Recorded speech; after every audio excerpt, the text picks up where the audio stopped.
My man. What up, Corey? Damn, another show already. I know. Like you put it up. Okay, well, just let everybody know. I guess you put up one this weekend, right?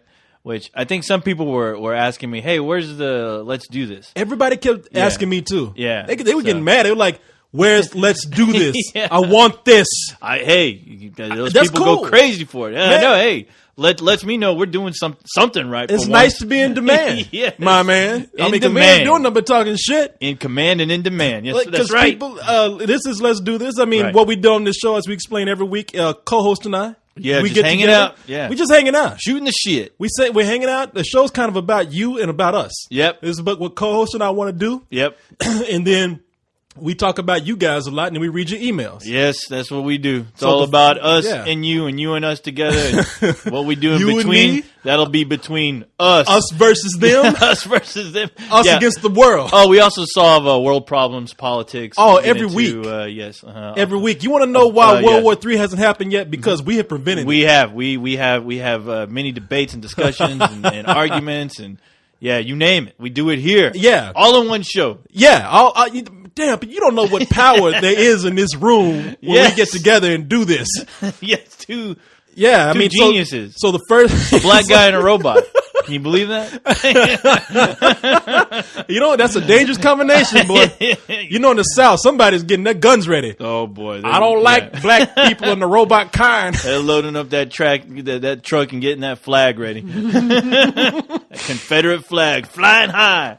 So the first half of the show is going to be us, as co-host said, bullshit and solving the world's problems. Yes. And the second half is going to be reading your emails. Mm-hmm. So now that we got that covered, because we got a lot of stuff to talk about. Yes, a lot we do. Stuff. We have too much stuff. It's going to be one of those shows, man. One of those. So, damn, man, I'm already kind of zipping on my thing. I'm ready. You doing that? Okay. All right, I'm ready too, brother. Are you almost- ready? Man, I'm ready. I'm ready. All right, well, you ready? I'm ready. You think the people out there are ready? Are y'all ready? Hold on, we'll ask them. Are you ready? Are y'all ready? No. Oh, well, get ready then. Get Come your ass on. ready. Put your pants on. Okay, Come on. ask them again. Are they ready? Are you ready? You sure? Okay, that's good Yeah. enough for me. They're ready. I'm ready. Let's do this! Woo!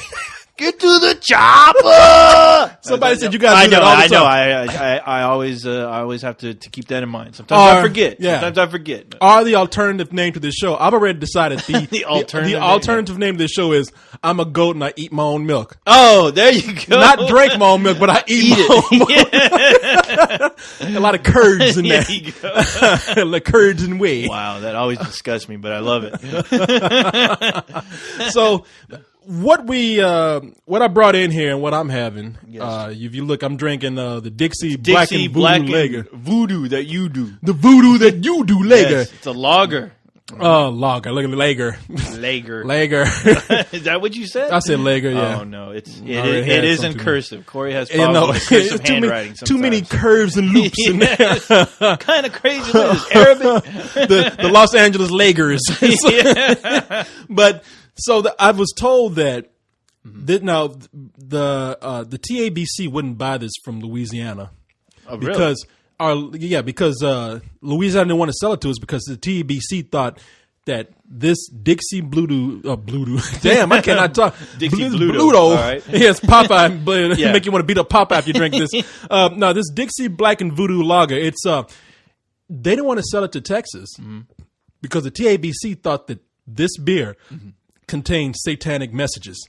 What? I'm not lying about that. Are you fucking kidding me? I'm not lying. Why? What? Because of the Because- image of a swamp? Well, I guess the word voodoo would have something to do with that too. What? They thought that they were selling some swamp water voodoo to Texas, I thought man. there was like some subliminal messages in this design here or something. I'm like, I'm looking in the deep swamp here for any kind of Well, see, there it is. devils or demons. Now, do you see? They got those evil eyes Here, all let me over the see. label. You Let me see that? Oh, I thought that was a frog. No. All right, I'm sorry. That's an evil frog. If you make, in fact, if you go like and play it backwards, there's a satanic message in there. Satan. Yeah, he's like, "Yes, kill your mother. Kill your cats. Rape your chickens. Yeah, I'm looking for Mr. Crowley. I'm looking Mr. Crowley. Hey, look, there's Anton LaVey hanging out fishing back there. Hey, he got a little straw hat on. Yeah. He's hanging out with a black man back there. It looks kind of unusual with that goatee he has. Yeah, I'm trying to find the image of like ghost children on the label or something. It's not there. No, it's apparently I think because of the word voodoo, I don't know. You know, Texas, they're stupid and they're ridiculous. Exactly. Yeah, they don't think. Stupid ass. We live in Texas, people, but the rest of Texas is apparently very superstitious and stupid. So they have a lot of catching up to do. So thank God we're in Austin. So now if we start talking backwards, people feel free to play the podcast backwards. Day the Earth Stood Still was the greatest movie of all time. All of a sudden you turn the call out. I had dinner with the director. Lion King is propaganda. For communism. I spooned with the director. He whispered in my ear how good the day the earth stood still is. He is one of us. One of us. He's a nerd like us. All right, I'm scared myself. I know. Let's stop this. You know, Carlisle does have that goatee, that satanic goatee. Yeah, he does. Oh, shit. Put two and two together. Boy, you devil worshiper. You too, boy. Woo! All right, so you were telling me a story. Right. The story where Leon had told the story on this week's Leog. Yeah.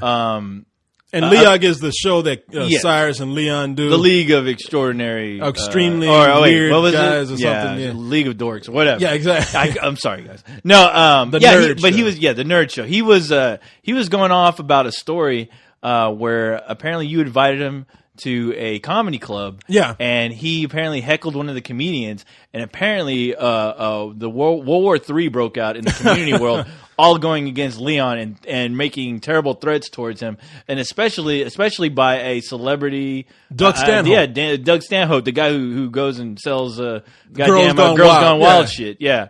Apparently they were all writing him, telling him that he's an ass, and that, you know, if he ever pulled that shit in their club, that he would get a severe ass whipping. First of all, which at first, let me make, when I heard that story, it actually pissed me off, because it sounded like, obviously, you guys were in a club with a bunch of shitty comedians, and somebody finally just said, "Hey, tell some jokes."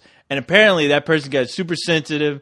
The whole club. And Leon was the one that yelled. And Leon was the one who yelled it. But he was apparently the whole club was in an uproar, and said, you know, get the fuck out of here. And he said, fine, yeah. I mean, hey, you're doing me a favor. But apparently word got around, and he apparently was getting threats by other comedians. And I just didn't get that, because I'm like, I mean, shouldn't you be prepared for that if you're a comedian? It just didn't make any sense to me. That's my logic behind it. Yes. Yeah, if you're a comedian, you are always on guard for somebody to heckle you, and if you can fight it back, that's great. Oh, yeah.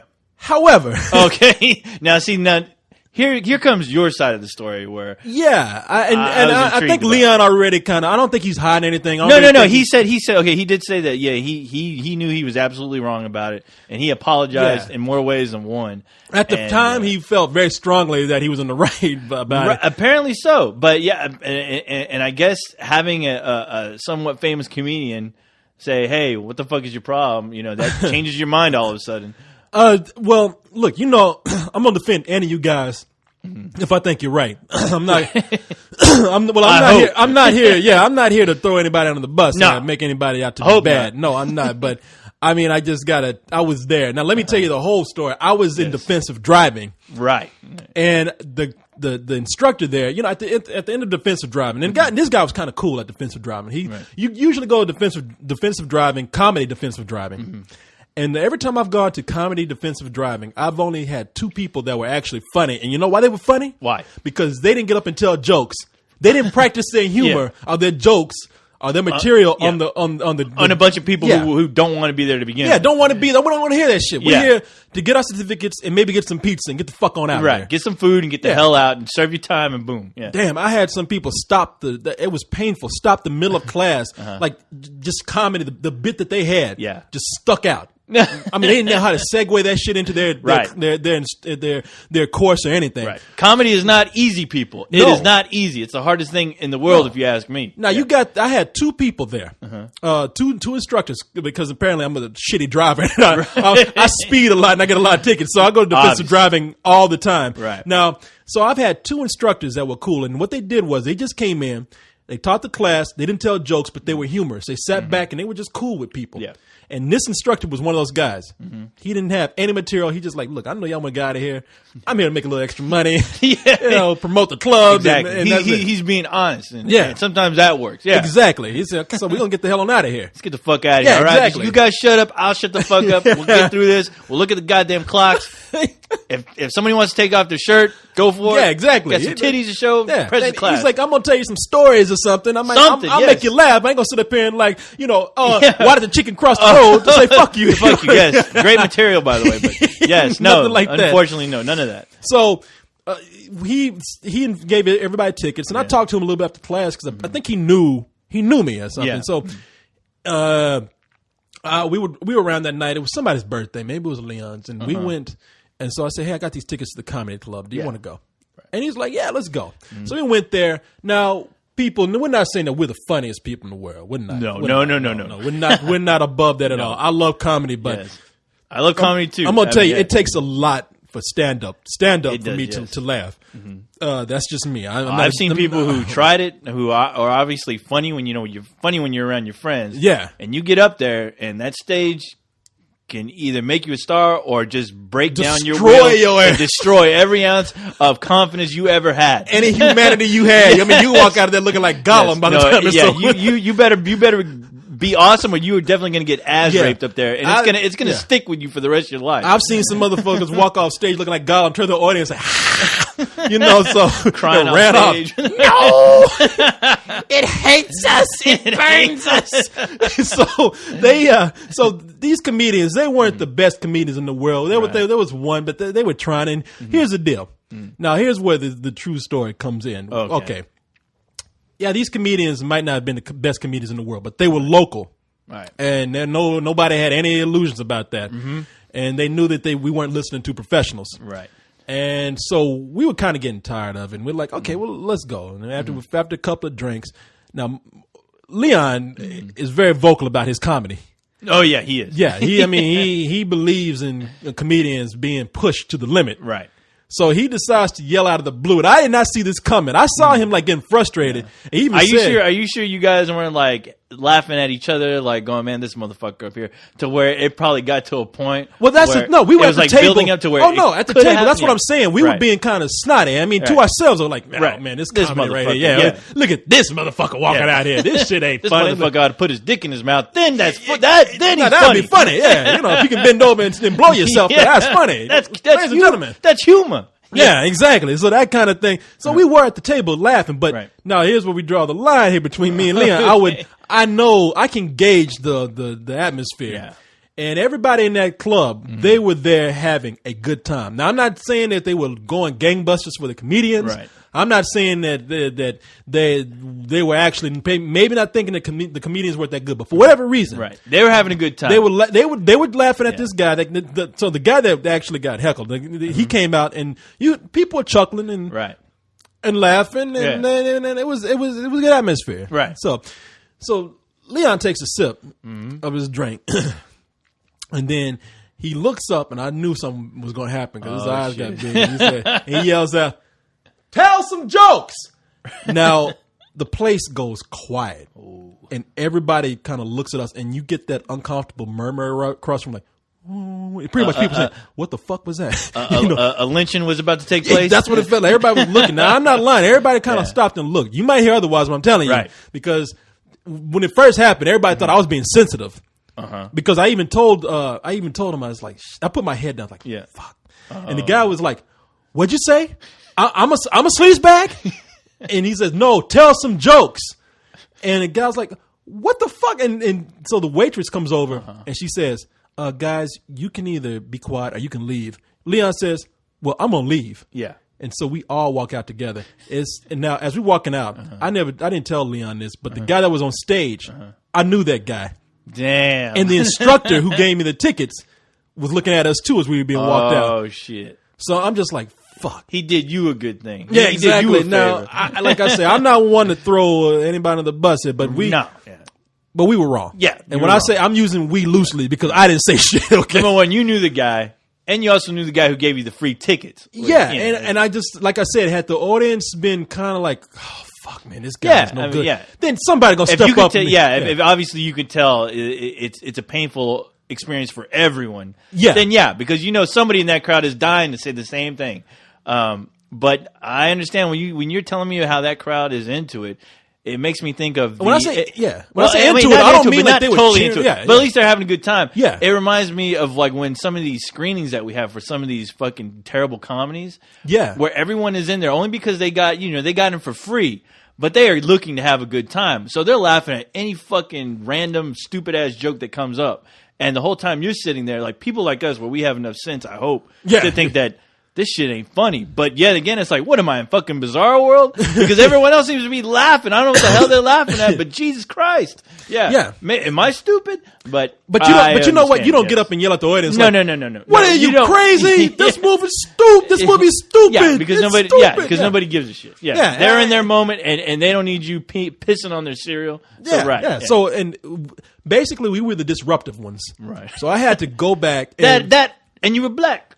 and, I'm sure. and it doesn't help. You know that they were thinking, Oh, damn, these can't let black people into nothing, man. this black comedians over here. Something Exactly. blacks think they're funny or something. Exactly. They're talking They're movies. the and only now ones that could be funny around can here. go to a fucking. You know, if the comedian was black, they would have done this. Oh, yeah, What do they think exactly. this is? The Apollo? Exactly. This ain't the Apollo. Yeah. Some decent people paid money to get in here. Yeah, up in here. Yeah. So I had to go back and apologize. I went back and I told the guy, and they even told me they said They were I was cool like, with you? they were cool, but Yeah. they said I said, man, I apologize. I said my friend was the one that did that, and I didn't mean for that to happen. Yeah. And I know you saw all three of us because we were with somebody else. And I said, you really? saw all three of us being escorted out. So there were three of you?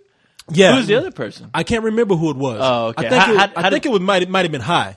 Oh, And you shit. know, High Really? is gonna say, I agree. He should have yelled at him. I'm like, but you know how angry Yeah. High gets a thing. High be like, was he pissed? no, I You think think- High was on Leon's side. I Oh, think he was. I think he was he like, didn't give a shit. Yeah, he Okay, was- now you that know, makes but- but you- makes perfect sense because I was like, I was really upset. no, you know how High is. High Oh, was no, like, I know High. They're terrible. Then fuck them. You know, Yeah, I'm like, fuck him. But yeah. I said, fuck all you guys. Yeah, exactly. That's what High he has an attitude. High would tell. I'm surprised High didn't do that. But yeah. Exactly. High might get mad and he'll get mad at the world and he'll take shit out on anybody Oh, yeah. within arm's reach. But but I went back and the guy said, and so I said, look, I apologize. And they knew who I was. They remember me. And I said, yeah, man, that was really, I understand what cool. And they said, hey, we understand you weren't involved or anything. If you say so, then that's cool. We know you. And the guy even was like, yeah, you're in my class. And but they did say, but yeah, man, that really was not very cool. He's like that. He said, you understand that was just kind of disruptive and it kind of just ruined the flow for everything. I mean, and you ruined this guy's set. And I was like, Oh shit. I was like, and when they say you, he really wasn't saying me. He just kind of like he just wanted to let you know that hey, I know you see people heckling all the time in movies and whatnot, but there's a time and a place for that. Yeah. If the audience is not wanting you to do that, Right. don't do it. Yeah, or they'll let you know. Yeah, like apparently they let you guys know that hey, we're not with you. Man, I saw on our way there was a table full of women at the front, and they looked at us like you assholes. We came in here for a good time. Shitheads. Yeah, we do 6th Street. They looked at us like 6th Street. It was at the Velveeta room. They looked at us okay. a bunch of 6th Street drunks coming in here. Can't go anywhere around here without this shit. You were those guys for the night. Yeah, we were. It happens. And they tell you at places like Comedy Sports Club, they'd say if you heckle, you get thrown out. You get thrown out. Right, yeah, heckling is something apparently that it can get out of hand, and sometimes it's merited and sometimes it's not. Sometimes you got to think too if the club is paying people to be there and you're disrupting the entertainment. Yeah. or trying to turn people off it. That means that they might not come next time. So they're going to do what they can to protect their investment, I guess. Yeah. Now, if you at the Apollo or you at a Black Club, that's going to happen. To do it. No, that is that place was built on hecklers. I mean, yeah, Exactly. That's the house that hecklers built. There are certain Yes. black clubs you go to, and they know. That's the entertainment. They gonna That's- let you know, that's yeah. the entertainment right there. Yeah. And I don't mind that. I mean, look, No, the there's a- Velveeta there's- ain't asking for people with their A game to come up. Right. Apparently, they just asking for people to come up. just please, yeah, because I mean, yeah, Austin. I don't know. I'm not into the the comedy scene here at all. So I didn't even know it existed, to be honest. But I know a few here and there, people we know. Yeah. But I don't know the scene. But apparently, everyone after this had happened, apparently the comedy community were up in arms and they were looking to hunt down they and gonna lynch lynch Leon. Yeah. Apparently. Now that's what I don't understand. Yeah. I would say, why are you making a big deal out of Right. this one guy who it's a heckler? Right. Exactly. Is that big a deal that you go and like attack one heckler? Yeah, and you know what? It's kind of fucking pathetic if you ask me. Just because it's like, really? I mean, you're gonna worry about one fucking guy? Yeah. For one show? I mean, well, yeah. So what? And it It wasn't happens even all the that- time. yeah. Yeah. Is this the first time in the history somebody's heckled for crying out loud? Yeah, I mean- and you can't get over it. Your feelings are hurt that bad. No, But- yeah, which, if you ask me, a Leon lot- was wrong, but Right. No, but he the was thing- wrong, but yeah. the thing is that you coming after him. Yeah. I think the guy is. How is he any different from any other heckler on any night? I mean, Exactly. he's with nothing else with a bunch of drunks. Exactly. Dismiss us. And yeah, and you know what? And it's funny because God knows if people are worried about if comics are worried about shit that's being said to them on stage. Imagine the shit that's being said to you online, especially with popular comedians. Yeah. I mean, it's insane that a comedian can take it that serious because you know what? I've always had this idea in my head that a lot of comedians out there are really insecure. And, Oh, yeah, it yeah. is their moment to shine. lot of It's comedy like, hey, comes from pain. Yeah, exactly. And boy, we need more pain. When you hit that right button, yeah, Somebody When you- hit us on the yeah, head. When you hit that right button, oh boy, I mean, and this is a good example. I mean, even Doug Stanhope fucking went after him, which was insane to hear. I'm Doug like, Stanhope he's been heckled and he Oh, can yeah. handle it. And then I've seen some people like Joe Rogan get heckled, Oh, yeah. and they take that shit like a man, and they are prepared, and they come right back at somebody, Exactly. and they make that person shut up. Oh yeah. And That's are the they, true and they working test. into their Yeah.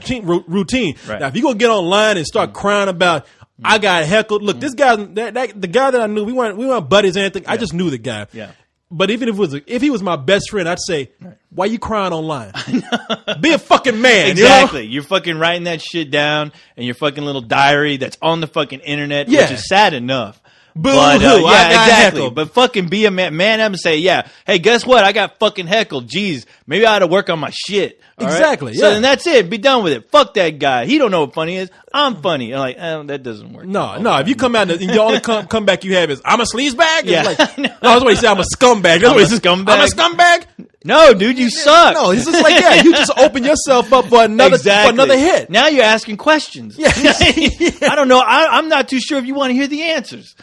Yeah, do you really want to know? Yes. Yes, you are a scumbag because you can't. Yes. Yeah, I'm sorry your set got disrupted, but I fuck know. you. Yeah, Come up fucking- with yeah. some good shit. What are you gonna do? You're gonna stop the show now? Fucking say something. Be So a man. you can cry, wait for the waitress to come up and do your job. Exactly. You're a comedian. Who's this waitress? Your mother? Being professional. You know what? Leave my baby and if alone. you can't hold up, if you get slammed that night, you gonna lick your wounds and work on your shit. Exactly. That's you know what, and that's the thing. That's what a lot of these comedians, because God knows they probably have plenty of friends that hang out with them constantly, letting him know, oh, dude, you're fucking hilarious. Only because they're on a stage, but deep down, you know, it takes a real friend to tell you, hey, dude, your shit ain't Yeah. funny. All right, Yeah. work on it, please. Yeah, and because if- you're yeah. embarrassing me right now. Look, you talking about the comedy community is coming after one guy who made like less than 5 minutes of heckling. Yeah, and I was like, what community? There's Yeah. a fucking community out there. What you know what people? I'll tell you something. If you're listening to this, I doubt you are. But if you were in that group of people, Yeah. I don't care how big and bad you are. I don't care if you can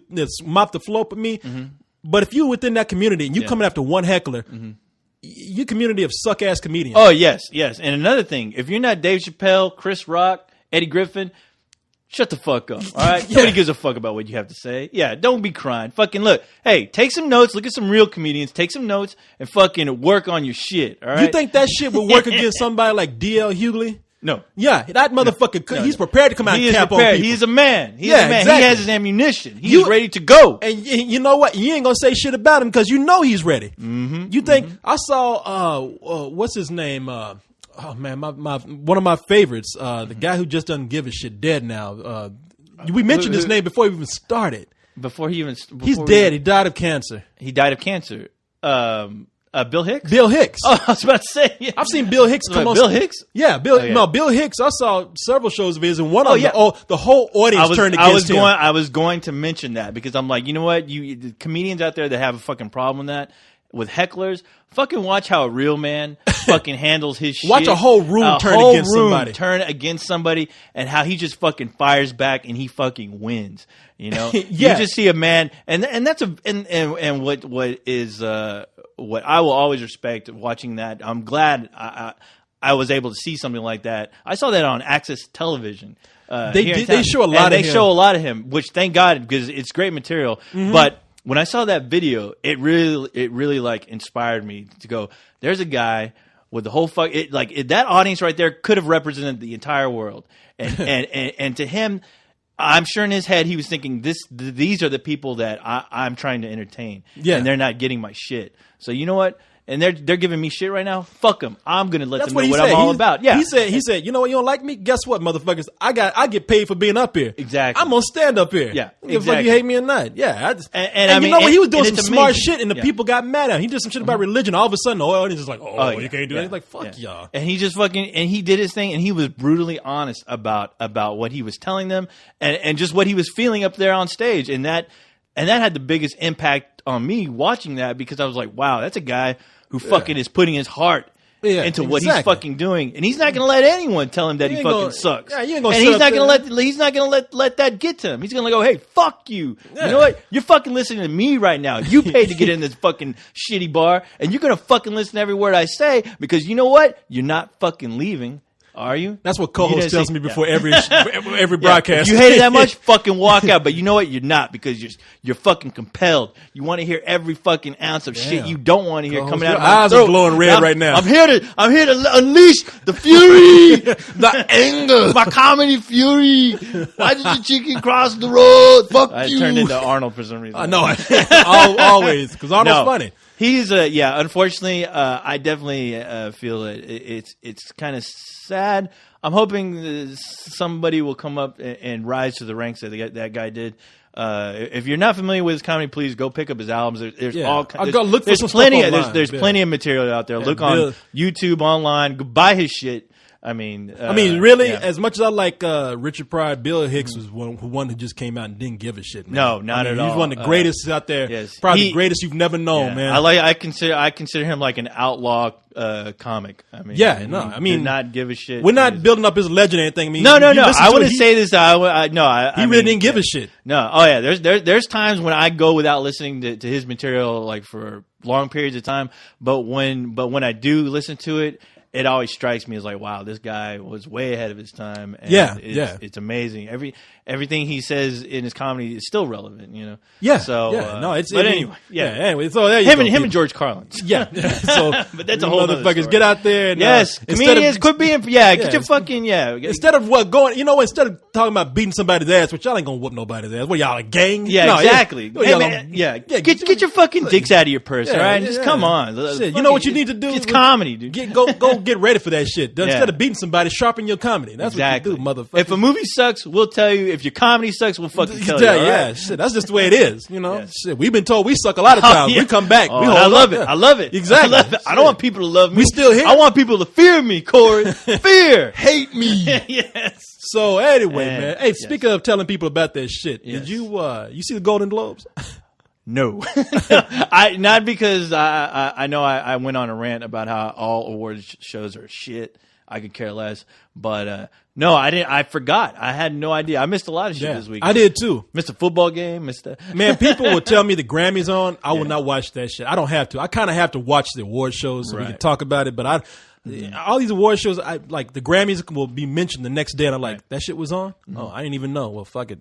But I was. I'm not gonna talk too much about it because we were talking about it the other night, last night on the Coleman's. Yeah, a couple of Coleman's. Me and Carlisle were talking about it, but. Yeah, it was those award shows, man. I kind of like them in a way because you get to see actors and actresses and celebrities be real people. And when I say real people, you get to see them fuck up. You get to see them fall on their ass without a script. They're like, hey, they're not as smart as that character they always portray in those films. And those people you think are hilarious, you get to see them come out and bomb. Oh, yeah. Oh, man. And that's a sad thing. There's nothing worse than seeing... I guess you're going to mention the Sacha Baron Cohen. I mentioned it last night. I'll mention it. Everybody heard it. I don't want to mention it too much again. But I really just Borat. Sacha Baron Cohen is Borat. He's come out. And I think he's a genius. Yes, he's giving some hilarious speeches. Mm-hmm. Look, nobody's 100%, right? No, not at all. He's not a stand-up comic. And Jamie, we're not making it fun of you right now, 100%. No.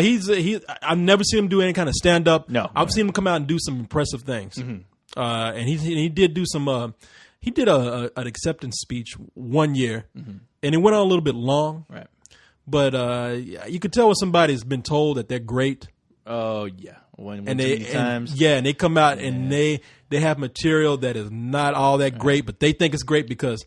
Hey, I'm Sacha Baron Cohen. I had that problem with Jim Carrey when he was on all those award shows and he was coming out in his costumes, and I was just like, dude, just please, you're annoying me now. Yeah, people. This is where I think award shows should be. Mm-hmm. Either get up there, be down to earth, and say some funny things like a person, not like trying to do some stand up. Right.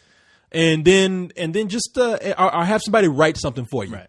Otherwise, just get the fuck on off. Exactly. I mean, now I tell you what, I did see the clip of Tracy Morgan. I thought that was pretty damn funny. Okay, Tracy Morgan's always probably gonna be funny. Yes. What did Tracy Morgan do?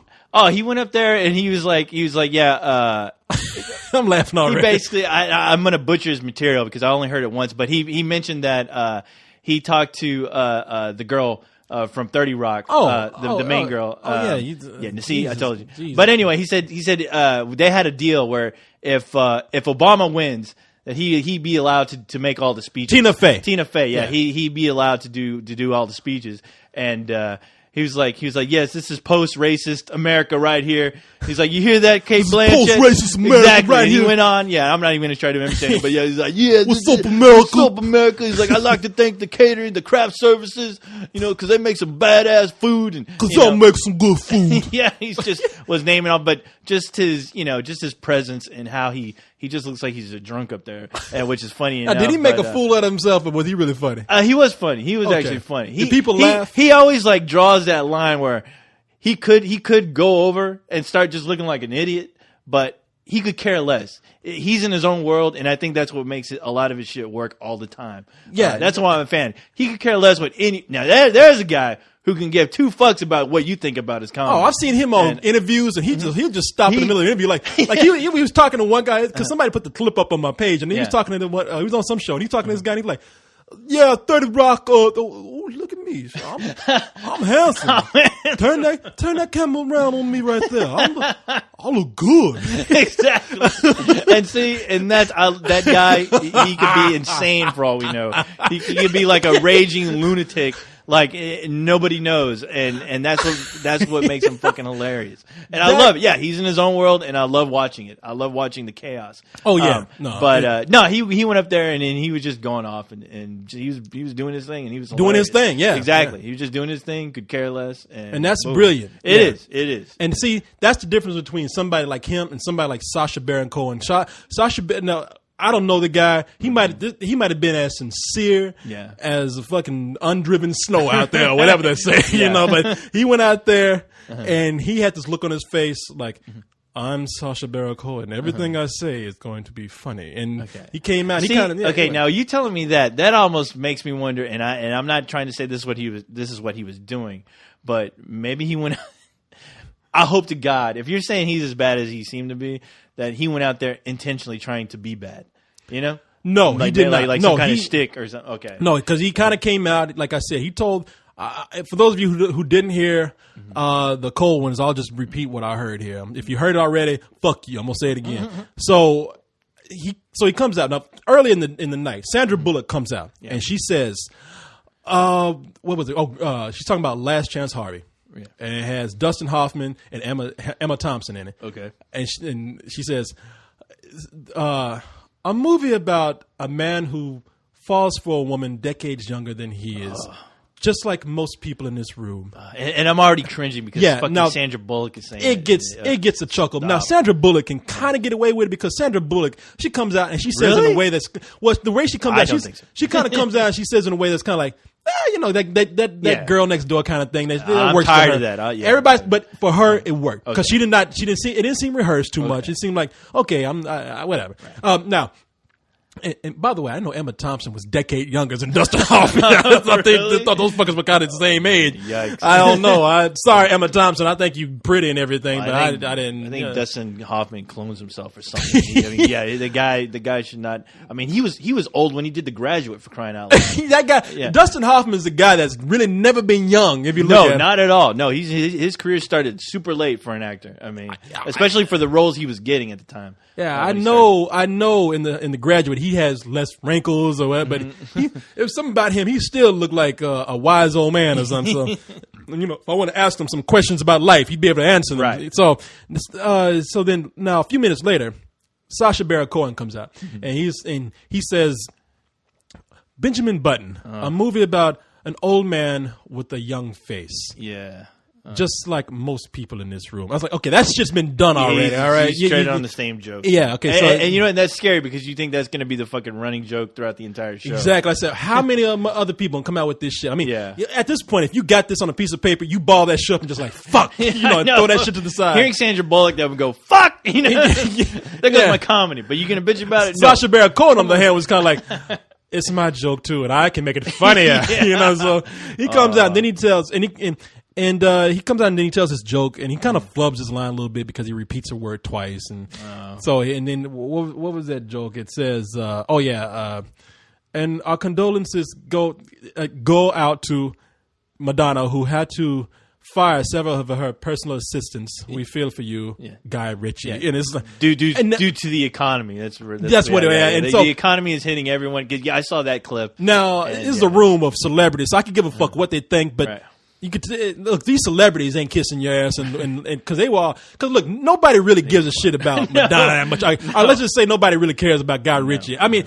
I'm not saying maybe they do. Maybe all these people are friends with Madonna. I just can't see them like wanting to defend Madonna that bad. But they're not laughing at Sacha Baron Cohen. The funny thing is that the first time I was ever aware of Sacha Baron Cohen, he was doing his Ollie G character. Yeah. He did it on a European MTV Music Awards one time. I can't remember. It could have been like 2000, the MTV European 2000 Awards. And I had no fucking idea who this guy was, but I'm like, man, this guy's like really trying hard to be funny. And I just didn't get it. I was like, who's this fucking guy? Why does he think he's funny? And then years later, you realize that it was all an act. Yeah, exactly. And he's playing a character.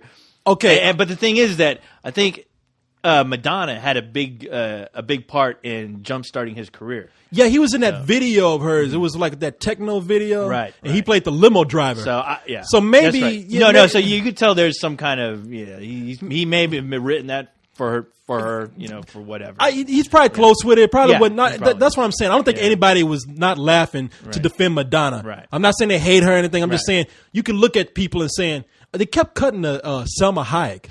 Because I think was she laughing at everything? No, she was looking at him like, really? She had this look on her face like, nigga, please. She was looking at him like she was looking at him like, what are you doing? And then it cut to other people who were just kind of like shaking their head like, okay, you know what? MTV has, that's the one thing I will give the MTV awards about any kind of awards they have. Like if somebody's getting ripped into, they will always cut that camera to somebody who's sitting in the audience getting ripped on with the most like disappointing look on their face, and I'm just like, why do people come to these shows? If you're gonna get ripped on, you better fucking watch out because they're gonna get that camera right in your fucking face, and you're gonna look like somebody just took a shit on your mother on stage. Like, I know you better be ready to do something because I'm thinking about that time Eminem came out talking shit about Moby. Yeah. You remember that Moby was just sitting in the audience just looking at him? Oh yeah, and I was thinking. Okay, first of all, who the fuck is Eminem? Yeah. Eminem, little white dude, I mean, he's trying to act bad, but I can tell you, I know about 50 people who could whoop Eminem. Yeah. Pick him up and throw him through a window. Right. I mean, talk is cheap. Talking, yeah, exactly. I mean, you just because you hide behind Dre and a bunch of black people don't Right. mean you Don't can't mean nobody you're come up not- and exactly. choke your ass. You know, Exactly. Eminem. I'm sorry, Eminem is not threatening, No. and so He's especially not threatening when he feels threatened by a talking dog puppet. yeah, he got mad. He got super mad at Triumph. Triumph. And I was like, really, Eminem? I was like, I appreciate your music, but dude, you're getting mad at a fucking puppet right now? Really? Wow. Are you sure you want to look back on this and you're going to go, yeah, kids, I almost got into a fucking fight with a goddamn puppet. The goddamn puppet.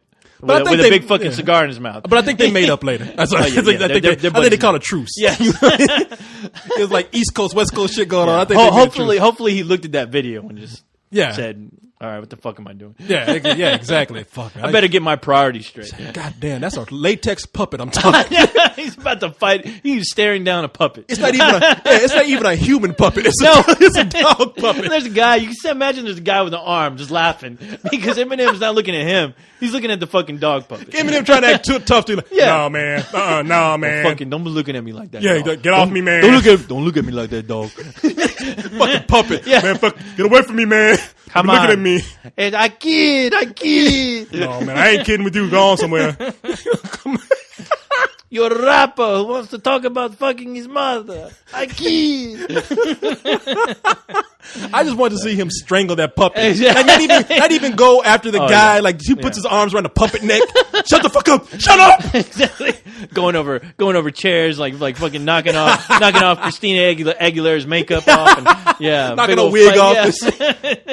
yeah. So that's what I'm saying, man. You know, you know audience and shit. Right. You can read if you bombing. I mean, if you at a place where everybody wants to kiss your ass. Mm-hmm. Because people chuckle at some of the lamest shit, you ain't going over too well. No. I mean, they actually cut to the motherfuckers. I forgot they cut to somebody who they were kind of shaking their head like, I don't get this. Yeah, it's like why, you know? So yeah, I mean that's what I'm saying. Don't come out there with your material. You know, exactly. This ain't the comedy show. Isn't that time to test out your shit? Yeah, especially exactly. if you're not a comic. Yeah, exactly. Now where was Leon out there? I know, right? Tell That's some when jokes. Tell some jokes, you bastard. That's one time I Yeah. would have said Leon, please, and the audience would have been like, yeah, motherfucker, yeah. So anyway, man, I hate all these kind of award shows. Now, if they gave me an award, I would be all up in the ass. What I'd be on stage. Why would they give crying you an award, Corey? What'd you do? You never know what I got up my sleeve. I got an award. If they ever gave me my internet award, Exactly. When the Academy Awards get award for best podcast between a black man and a robot. We will be up there. You'll be crying. I'll be crying. I'd like to thank the Academy. I'd like to thank my producer, Jamie. I'm not going to thank God because he had nothing to do with it. Exactly. It's all me. Got nobody to thank but myself. Fuck y'all. Good night. Yeah. Be like 3-6 Mafia up there. No, I'm going to call up Tracy Morgan to the stage so he can give out the speech. Accepting on behalf of Tracy Let's Morgan. Do This. Yeah. Yeah, let's do this. Fucking robot up here. Up in here. Man and machine doing shit. Oh my God. I look pretty. Pretty. So anyway, man. All right. So what else we got? What else do we got? Some things. Damn. Why? Well, apparently you're leaving, right? I am. I heard. I heard. Oh, did you? Bit, Okay. I heard half of the show today. The couple of cool ones. But I guess I should say, yeah. you are leaving to Cairns. No, What is get this? Cairns. Like Cairns. I'm going to the Academy Awards. You are. I'm going to the Golden Globes. Are they done already? You're going to the Nickelodeon Awards. Where are you going, Corey? You're going to get slimed on. You lucky bastard. I'm going to the National Association of Janitors Awards. There you go. Give my shit out. But no, I'm going to Sundance. You bastard. How'd you do that? Well, let me tell you, man. I don't want to say anything in front of Carlisle because I just didn't want to hear it. Well, you didn't invite all of us, but You it was. didn't invite me. Yeah, exactly. There was a guy who was online. A guy, I believe his name is James. I'm going to use his whole name, but Yeah. he said, "I know that you've been dying to see this movie, Black Dynamite." Right. I remember we showed it. We did Yeah. a Spill world premiere on Let's Do This. Yeah. Yes. So he sent an email saying tickets for Black Dynamite. Wow. And he said, "Look, I have a ticket. I have 2 tickets to Black Dynamite, and I have some tickets to some other films." He says, "If you want to come to Sundance, and watch them. He said, you can. Now, I actually called the guy, and I said, look, you make man, sure it was legit? Yeah, I said, I need to make some arrangements. We actually exchanged some emails. And I'll say, James, that's a very nice gesture, man. My guy's cool. We got some cool ass people on here. I'm just waiting for the day we go to the wrong house, and it's a family of vampires or werewolves fucking Leatherface waiting for you. Exactly. Hit you over the head with a mallet. Bing, yeah. See, look. Why does that chair look like Corey Coleman? So he said, now I called him up and I said, look, I know at this time right now, Sundance is no place to stay. Yeah. And he said, look, man, you can come stay with me. He's like, yeah, we're not that far away. My brother is leaving for Singapore. So if you come in at the right time, I'll even pick you up from the airport. So I'm 15 minutes away anyway. So no matter what, I'll come pick you up. Right. So I have to go. I have to go to New York next week. Right. So I said, hey, just I'll go to this thing, and if I can fly out of Utah and go to New York, then I'll do it. And I think we arranged it that way. So, cool. So yeah, so I'm going to report on Sundance because it's not just a trip that's lost. I mean, it's movie related. And I'll report on some stuff there. And lucky bastard. Oh yeah, man. So he said, how come you didn't invite me? You're more than welcome to go. No, I'm not going. Look, it's not. Spill didn't pay for that. Right. I know. That's why I'm not going. I can't. I paid for my ticket. Yeah, exactly. I paid for my ticket to go to. What you guys Utah. Are paying me? I can barely afford goddamn. What you gonna do with money anyway? Yeah, exactly. There's internet things I can do with it. But you get those for free? No. I get nothing for free. You're like, I'm feeling guilty now. I got to pay for my porn. Well, that's cool, dude. All those hard-working porn stars, and we're robbing them by stealing their material for free online. You don't have to tell everybody. Don't tell anybody. But. Let's see. What were you gonna say? Oh, I was looking to. I'm sorry. I thought what I were had you an important looking email. I'm sorry. So yes. So basically, I'm gonna go to Sundance. I have a friend of mine named Kevin there that I'm gonna meet. The guy I grew up with. He's gonna be there. Oh, that's cool. Yeah. So you got friends there. Yeah, exactly. So and look, nobody's leaving this stuff kind of exclusive. I mean, people want to go to places. You can. Really? Yeah, I mean, sometimes you just have to pay your own way. That's all. I mean, that sucks. Yeah, I get paid to go to New York, and that's it. I don't, if I'm flying around the world, I'm usually going to see a relative or somebody's invited me to go, and I paid my way there. Right, and so that's cool. that. Oh, real quick before I forget, one of the guys you were hanging out with in London sent me a really cool email. I wish, and that's the thing. Like, I friended him on my page, and then Nick? Maybe it was. I can't remember. Nick Hodges. Oh shit. We got named Rick. I can't remember because I just read the email. I read the comment that he sent with the friend request. It was really nice. He invited me out to London next time next time we end up going out, or at least you go out. And he's just really nice. He's like, hey man, we missed that you didn't get to show up, and hopefully next time around, you'll come out and we'll all get a drink, we'll hang out. He's like, he told me hopefully I can I'll have a tolerance for their beer, unlike Corey. Man, apparently you got pretty trashed. No, that's not what happened. I tell people all the time how many times I got to tell this goddamn story. I went there, couldn't find the internet. It put me behind. I was working for 2 days, didn't sleep at all. Oh, okay. Really. I mean, I slept for about 4 hours within 48 hours. He said you were a puss. You couldn't handle your shit. Fuck him. Whoever he is, that's it. I'm gonna find. You get his name for me right now. Find his name. Shit. Yeah, but as soon as I clicked him as friend, it got lost. I don't know if it was like a Ning fucking glitch or whatever. But yeah, I couldn't find. I was gonna send him a comment back, and I just never did. So hopefully he's listening. If he wants to send me an email or something, it's probably Nick. Okay, you know what? Nick, that sounds like Nick, because Nick talks shit like that. Yeah. Okay, then I'll look at Nick and I'll just make sure. But yeah, Nick, thanks for sending me that cool message. Nick, next time I see him, I'm gonna put my hands around your neck. Well, hopefully I'll be there to watch. Yeah, exactly. I want you to record that shit and put those pictures up. But hey, that is one trip I am looking forward to if you ever end up going again. People, let me give you an update. I have to clear this. I probably shouldn't even mention it, but we are trying to put together a film festival in London. Now, really? The thing a lot of people say, why London? Because we haven't cleared this up with the people at Top or anything. So I probably shouldn't be talking about it right now. But I'm wishful telling you, thinking. Yeah, it's wishful thinking right now. And the reason why we said let's do it in London is because two of the members, Nick and this girl named Captain Chance, they said that they would help organize it. It was their idea. Oh wow! And so we said, all right, and Nick is very good at going out and organizing shit. Yeah. And so he's already gone out. he's working on treatment, so I can take it to New York next week. Yeah. Kind of and present that and make a strong argument for doing it. Uh-huh.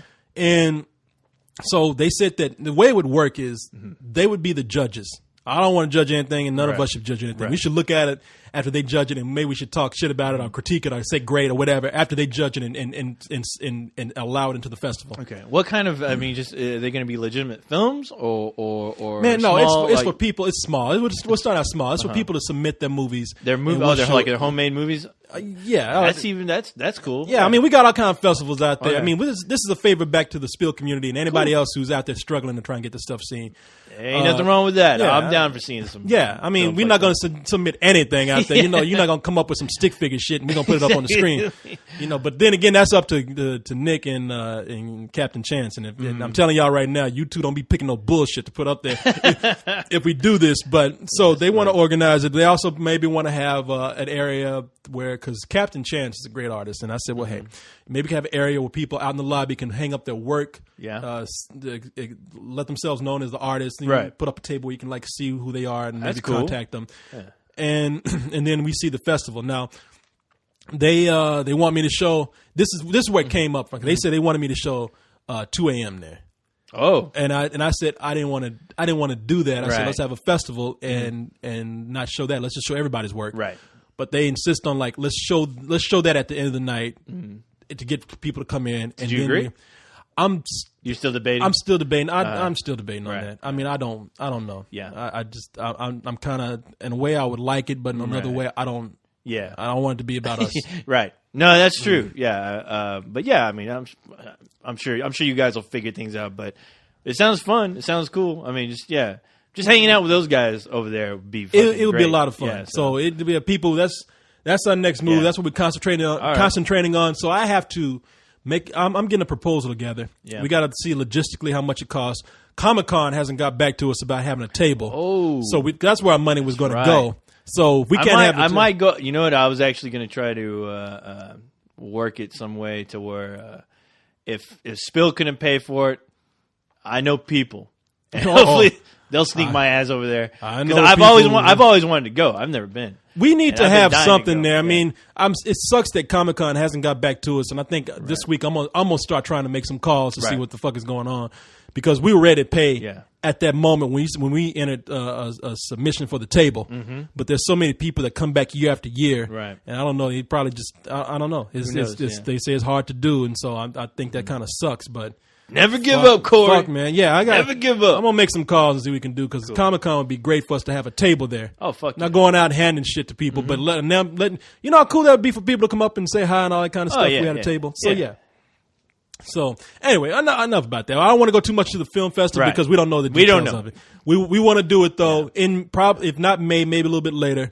And it will be there for a lot of the Londoners to have, and Cool. anybody else who can attend. Well, it was Nick. That's his name. Nick Hodges, yeah. Nick Hodges. All right. Hey, good job, Nick. Well, good job to the both of you. You and Punk and- ass Nick. And, And there's a guy, the captain. they're gonna be mad if I don't mention their names because I've been talking to Nick and Captain Chance about it. But there are two other people, a guy named Stewart who goes by Edit Monster and Hex. Hex. Oh, Hex. Yeah, Of course. yeah. Wait, are you telling me I'm going to get to meet my pal Hex at some Yeah. point? Hello. Cool. So yeah. So anyway, all right. Well, Awesome. we've gone about an hour talking about some shit. You want to get into some email? Yeah, let's get into it. Well, before we do that, you know what I'm gonna do. Oh, I'm time gonna to save your save shit, this Corey. shit. And we'll be back after we save and render. All right, we're back. Yes. I've got guys waiting up here. Look, Carlisle sitting in the back, sipping on his Get out of here. Modelo. Yeah, throw Get rocks outta at here. him. Yeah, go on out of here. Man, one thing we forgot to talk about when we recorded The unborn. the unborn the Yes. other night, we forgot a whole bunch of We shit. forgot a whole to bunch talk of about. shit just because I think number one we were drunk. Yeah, and it was late. We just came It out was of a super midnight late. movie. Yeah, I did. What it was like about two. like- It's almost two. It was was it almost? No, it was after 2. It was like shit. It's going on 3. Oh yeah, when we recorded, that's right, because the guys recorded Bride Wars. Yeah, so it was like 2:30, 3 o'clock. Because there was all kind of Damn, yeah, See exactly. what we do for you, lousy bastards. I know. Don't appreciate shit that we do for them. Always man. bitching. I know. They get this shit for free. Why is this show on for 4 hours? Shut up. And then Carlisle and I were recording one day, and they're like, not even an hour. I was like, man, fuck you, you son of a bitch. You bastards. Yeah, but man, it was a lot of shit because I had to edit that shit down. You love that camel toe. You went on like a monologue about camel toe. Yes, I was possessed by the camel toe. I'm sorry. I was unborn. I even gave that movie a rental based on the camel toe. So I was blinded by camel toe once again. It happens, kids. Now I gave the review to one of the animators, Peter. You met Peter. Peter, yeah. I handed it off to Peter. I said, Peter, Young I'm buck. working on something else. Yeah, young blood right there. I said, Peter, eager to work. So I said, I think I'm gonna probably do a video for this. Why don't you work on this, get it down to a good time, and give it back to me. He called me back like an hour later. Yeah. You guys go on about 15 minutes about camel toe. You guys. That wasn't me. What do you mean you guys? Yeah. He was kind of disturbed by it. What is he our editor now? Yeah, I would have said, hey, well, yeah, put that shit in, you moron. Come on. For you to ask questions. Yeah. For you to edit. Get out of here. We don't pay you to talk. I did ask him. I said, where do you feel need to be cut down? You go ahead. I guess he came back. He's trying to give me a hint. This thing about camel toe. Oh, my God. How important is that? Is he sensitive to that or something? No, he's not. No, he's not. Okay. He's not sensitive to it at all. Right. His parents are kind of, I think, sensitive to it because he told his parents. They said, so Peter, what are you working on? And he told him, I don't know why he told him like this. He's like, at the moment, I'm animating my boss humping a stand of DVDs. And they were like, what kind of job are you doing? Who is this guy that you're doing this stuff for? What the hell are you telling your parents that for? I was like, isn't there a better way you could lie, you yeah. bastard? Why you say I'm doing animation? Shit, they ain't gonna know I'm the doing difference. important work here. Shit, you know my Serious mom business. You know what my mom tells people? My mom tells people my baby's working for Disney. Straight up lying. He just don't know. She ain't even lying. She don't know. She just doesn't know. Was Space Jam even Disney? Corey? No. She don't know. She's a bunch of talking animals. My baby, yeah, she's talking about. My baby worked for Disney. Yeah, he do that Bugs Bunny and all that. He's one of those aminators. Amination. Animal natives. Corey works for Filmation, Mom. My boy's a veterinarian. He make cartoons. And there's a bunch of other black people around her age, and they're just like, yeah, I know your baby doing that kind of stuff. He works on them moving pictures. My baby was in Forrest Gump too. Oh my God! All right, we've gone too far. Oh no, okay. You know that black retarded man? Yeah. Look at speaking of retarded men, look at Leon over there, Mr. Heckler, Mr. Destroying the comedy community. We went on a long story about you. And that's man. Now we talked about how wrong it was what you did, but also we were on your side saying, how is the comedy community gonna come after one guy who heckles somebody? I know. You got Dan Stanhope knocking on your fucking door. Hey, motherfucker! Yeah, a bunch of comedians open up in there. I'm gonna kill you with my comedy. They outside like Frankenstein, with like torches and pitchforks. Come out, Leon. The killers of comedy beating down your door. It's like, damn, what's up? You guys gonna talk about the unborn? Oh yeah. Yeah, anyway, we'll get back to that. Don't tell us what to. Exactly. Don't tell us what to talk about on our show, motherfucker. Exactly. Go back and do that stupid show. Yeah, no, man. We were talking about that, and we thought that was funny. When we put it in perspective, it's like it's one guy at the Velveeta room. I don't know what the fuck how that story got twisted around. Yeah. Oh, yeah, you're not on mic. You're not on mic. It's okay. You talk around the room. Yeah. Yeah, I thought it was completely insane. I didn't know that. They can't hear me. Like, hey. What the fuck is he talking about back there? Yeah, I'm sorry. We can't hear him. No, hey. He's back in. Oh, I told him, man. I said, you come and fuck with me again. Fuck those comedians. Come and do motherfuckers. Tell some jokes. I got better comedy coming out of my ass. Well, if I can just speak for myself, Corey, you were there, and as heckling go, I threw the guy a softball. It wasn't like I was like on his ass constantly. Well, we didn't have time to go any further because the whole room stopped and just looked at us and like, Tell some jokes. yeah, the room looked at us like, get these motherfuckers out. Tell we some listen jokes. To this, we trying to have a good time. I was like, There weren't even that many people there. I mean, besides us, there were like 6 people in no, the it whole was room. no. I would say there was because I was telling him. I Yeah. remember it wasn't because it wasn't packed, Right. But it was about like I don't know 10 so people. All, so a little bit. every comedian all had their friends there. I'm sure. Probably so. Man, that's what it was. But there was a group. probably what it was. The group of women sitting at the table. I told them, I said, as we walking out, they looked at us like, God damn these black people! yes, black people can't get out in public anywhere. Can't have nothing nice. Exactly. Who left them off their leashes? It made me mad because Corey went back and said like, "Oh, you got to forgive my friend." He was, I did. Oh, but you know what? I wasn't drunk. I was like, "Man, I wasn't drunk." He's but- like, "I know, but he was my friend. I had to say something." But did you know that it was his friend that was up there on stage along with? Oh, you still didn't give a shit. That's that's hilarious. what I said. He's like, I said, yeah, I had to I go knew back. that. I don't care. Yeah, exactly. I was That's like, hilarious. man. That's what I like about you, Leon. You just don't give a shit. And him and High were together. High don't give a shit about anything. Oh no, not at all. How is that somebody's party? Yeah. And at this person's party, this person showed us Yeah. their short film. It was a Christmas party. I see where And this is you're going already. polite. You Yeah, know, everybody said he came in and asked everybody, it's like, "Hey, how'd you like the film?" And everybody in the Right. room was polite. They're like, "Hey, it was cute. Yeah, it was good." And he went and asked High, said, "Hi, what'd you think about that movie?" And High said, "I fucking hated it." In this guy's home. I love that. That's awesome. Yeah, it was Be crazy. hey, honesty is the best policy if you ask me. God knows how many parties I've been to where people are showing their shit and you're just like, why are you fucking embarrassing yourself like this? Why? Yeah, exactly. So Stop the combination of Leon and High being there, it's kind Oh, of like in fact, I got a new name for them. The Don't Give a Fuck Brothers. Don't give a fuck, brothers. Yes. Yeah, they don't tell you about your shit in your house. Nice. I need to hang out with those guys more often. Yeah, no, don't do that, please. You bad enough. All right. Tell you what, we're gonna talk about the the Unborn. Yeah, that's right. Yeah. But yeah, we. And before we get into emails, I don't right. know. We might have to record these reviews with these guys and come back. Or Okay. something. Do you mind? You do what you got to do. No, Because they can't. I told them 8:30 to come over and. Oh, okay. So, oh fuck that! Get your fucking hands off me! I'll fucking stab you. Switch. I only see dick and super dick. What makes you think I won't stab your ass? All right, I'm gonna cut you. You don't have I'm fucking arms, gonna. motherfucker. Hey, I know people. Oh, look what I got here. Oh, look at this. I'm gonna make another. Do something about it, motherfucker. Do it. I'm gonna make another vagina in the front of your head. All right, See, people, this is why we keep them out the same room. get this guy out of here, Corey. All right, I'm gonna Anyway, move, yes, I'm gonna yes. move you to the next room. All right, then real we're quick, gonna- and then we'll come back. We'll And talk then about the unborn, and then we'll get into we'll get an okay, email. Yeah, cool. we're gonna get 2 reviews out the way All right now, Damn it. and then we'll come back Leave it to these bastards and complete to this. cut my shit short.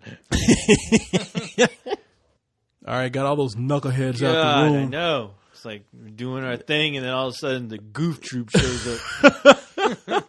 And speaking of which, Yes, I told you I've been the defensive driving so much. right. I have this cartoon memorized that they keep showing. I love the cartoon, first of all. I saw it when I was a kid because they kept showing it on the Disney Channel and stuff. But it's with Goofy is driving. Oh, Do you yeah, remember that? I remember. He turns into he's Mr. Wheeler. Mr. Wheeler. That's right. He gets behind got the with the wheel. brown suit, He right? turns Yeah. because he starts out. People, if you go to defensive driving, you're bound to see this. It's Goofy, and it's a world full of Goofies, by the way. Right, exactly. And so he starts out as a mild-mannered guy. He walks out of his house, and Mr. Smith or whatever, he turns. He's wearing gets a behind- brown suit. He's wearing a brown. He's tie, wearing yeah, his yeah. glasses. Glasses, He's yeah. all meek. Yeah. He gets behind the wheel and he turns into Mr. Wheeler, motorist, and he turns into a demon. Yeah. You know, he's like, That's right. he's going down the street and they're like, "Move out the way, road hog!" And he honks that horn. Yeah. Oink. Oink. And then they say, "What do you think, you're on the road?" He's like, "Of course I'm on the road. I pay my taxes. I pay for these roads." I feel like that whenever I get into trouble. I always love those because I always look forward to hearing that whenever someone Oh, either I- fell off a cliff or swings up in there, gets into a crash, and you see him fly up in the air, you always hear them go. You always hear the Goofies go, woo hoo hoo hoo. Yeah. Woo. Yeah, I remember that, man. I love that shit. I love that too. And they use that every time. Thank God. All right, Anyway, man. what were we So talking about? we were talking about the unborn. That's yeah. right. Okay. Well, yeah, we were talking about like when we do these reviews sometimes. Well, I guess what we were going to get into is when we when we did that review, we were pretty messed up and we just started going off on craziness and we forgot a good majority, half the things we were talking about that we should discuss, half the things we did talk about before we did it, we didn't even mention. We had this whole thing in our mind. See, when we got through watching the Unborn, we were talking about weird things like like in the movie the thing that wants to come back into this world that's coming in through this twin baby. Right. Don't even ask. Exactly. But its name is. They don't even explain it. His name is Jumbi. Jumbi. Yeah, that's right. Yeah, his name was Jumbi, and all of a sudden it seemed like. I don't know if they were trying to market that name as like the next Freddy Krueger or something, but it just didn't work because as soon as you hear it, everyone in the theater was like, "What the fuck?" Yeah, Jumbi. Jumbi. Because that kid kept saying, "Jumbi wants to be born." Yeah, exactly. Like, and then you see the name. The name is spelled like Gumby, except it's with a J. With a Jumbi. J, yeah, Jumbi. Now, when they said that, do people remember Pee-wee's Playhouse? Yeah. No, I don't think it's spelled the same, but No. Jumbi, mecca lecca high, mecca hidey ho. Jumbi. Yeah. Hey, Jumbi. I get 3 wishes today. Exactly. Yeah, Jumbi Hello, was Pee-wee. Pee-wee's genie. Yeah, That floating the green genie head. in a box. Yeah. It's like, Yeah. mecca lecca high, mecca hiney ho. Yeah. Repeat after me, kids. And kids would have Mecca to say it. lecca high, mecca hiney ho. Jumbi. Yeah, it was. Let yeah. Pee-wee pick up a hoe. I was like, Jumbi, you got to be kidding me, man. Yeah. I said, okay, we're supposed to be scared. Yeah. Because the villain in the kid is a little boy. Yeah. In that coat. Yeah, in that coat. He Yeah, was yeah. like Paddington Bear, so Exactly. he wore that coat. Yeah.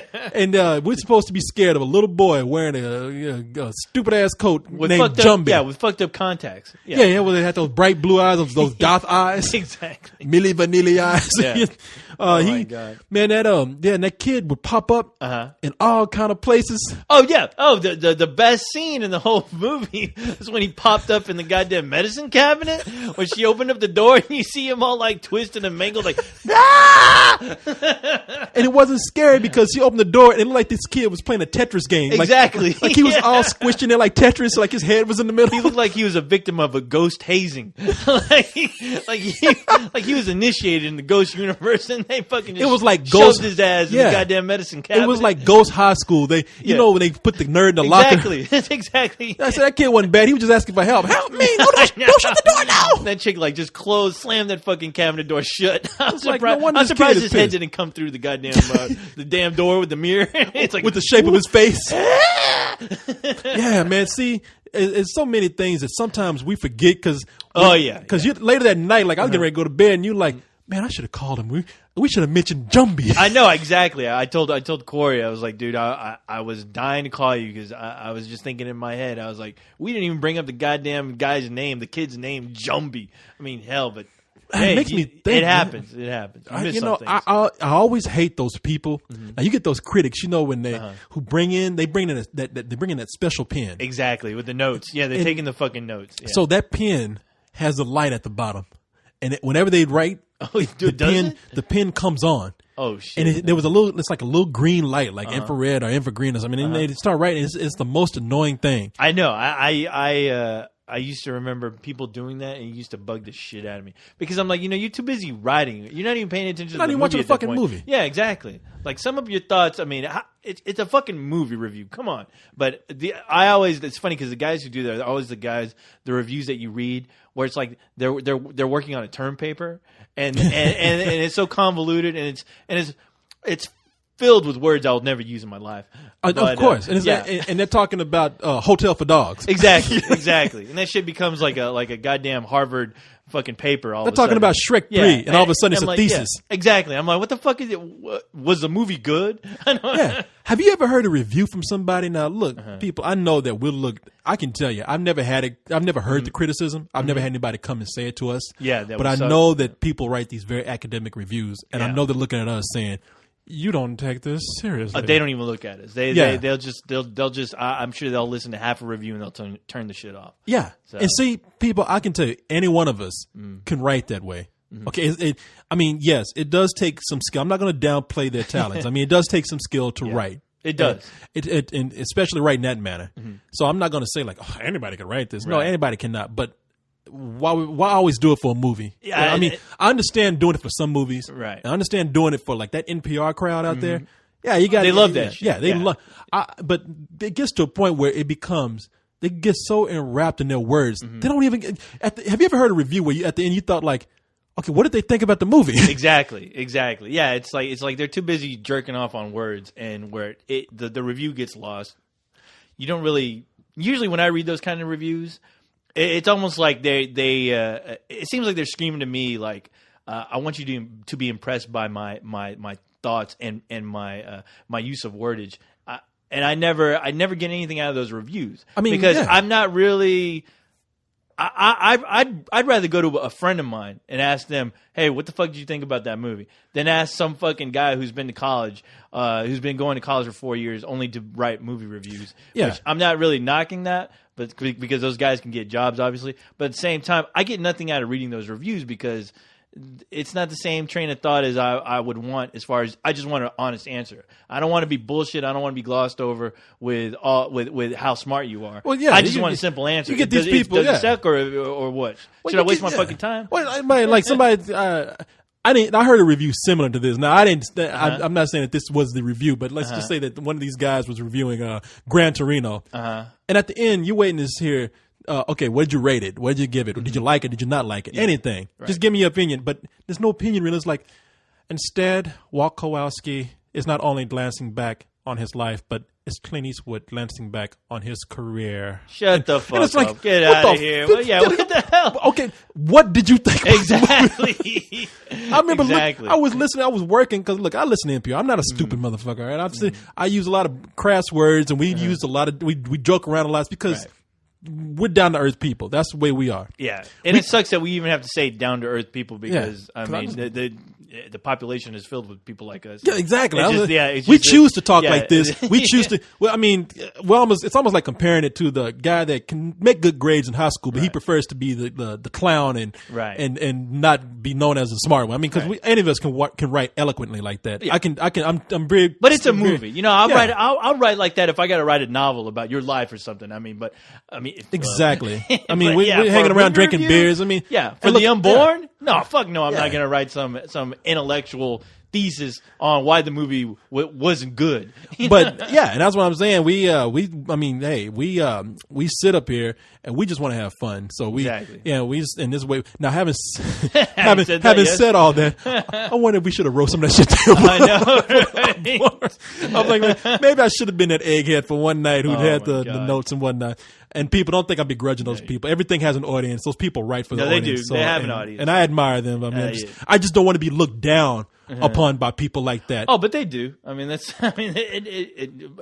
I've talked to plenty of those guys, and it's always they're annoying, man. They are really trying to impress me. It's like I understand your audience, but I've had people. I've seen it. I've had people turn their noses up at me. I mean, literally just look away because. Oh, those guys are just goofballs. Right. It's like, look, I understand we come across like that. Maybe we brought some of that on ourselves, but I understand you have an audience. I'm not criticizing you for like writing like a fucking college thesis for Shrek. So why are you looking down on me for doing what I do? Because that's what they do. That's what usually. Because I can look at them and say that's what entails that group of people that do that kind of shit. And I would tell anybody. I say, you know what? I'm confident I can do what you do. Right? Can you do what we do though? Exactly. Yeah. Can you be yourself? Yeah. Exactly. Can you quit hiding behind a bunch of thesaurus? Exactly. And talk like a human being. And your bourgeois friends, y'all Mr. Fancy Pants. But I'm talking about you're Mr. Fancy Pants. Look at all these big words. You must eat at Red Lobster. Woo, Mr. Fancy Pants. I like the way you say Red Lobster because that's about as ghetto as they're looking at us like, see, I told you. That's dedicated to a friend of mine. We have an inside joke. Cheesy about biscuits. Red Lobster. That's our fancy place. You and your pork rinds and wine. Eating at the Red Lobster. But, woo, that's fancy. I'm thinking occasionally maybe when we're drinking or something because we had some beers in the theater. In the theater, we brought beers in. Oh there. yeah, we did. I ain't gonna we lie. had to. I mean, it's that type of movie, and that's why I will always love Midnight Movie Madness because I just don't. You can never get the same feeling out of a critic screening.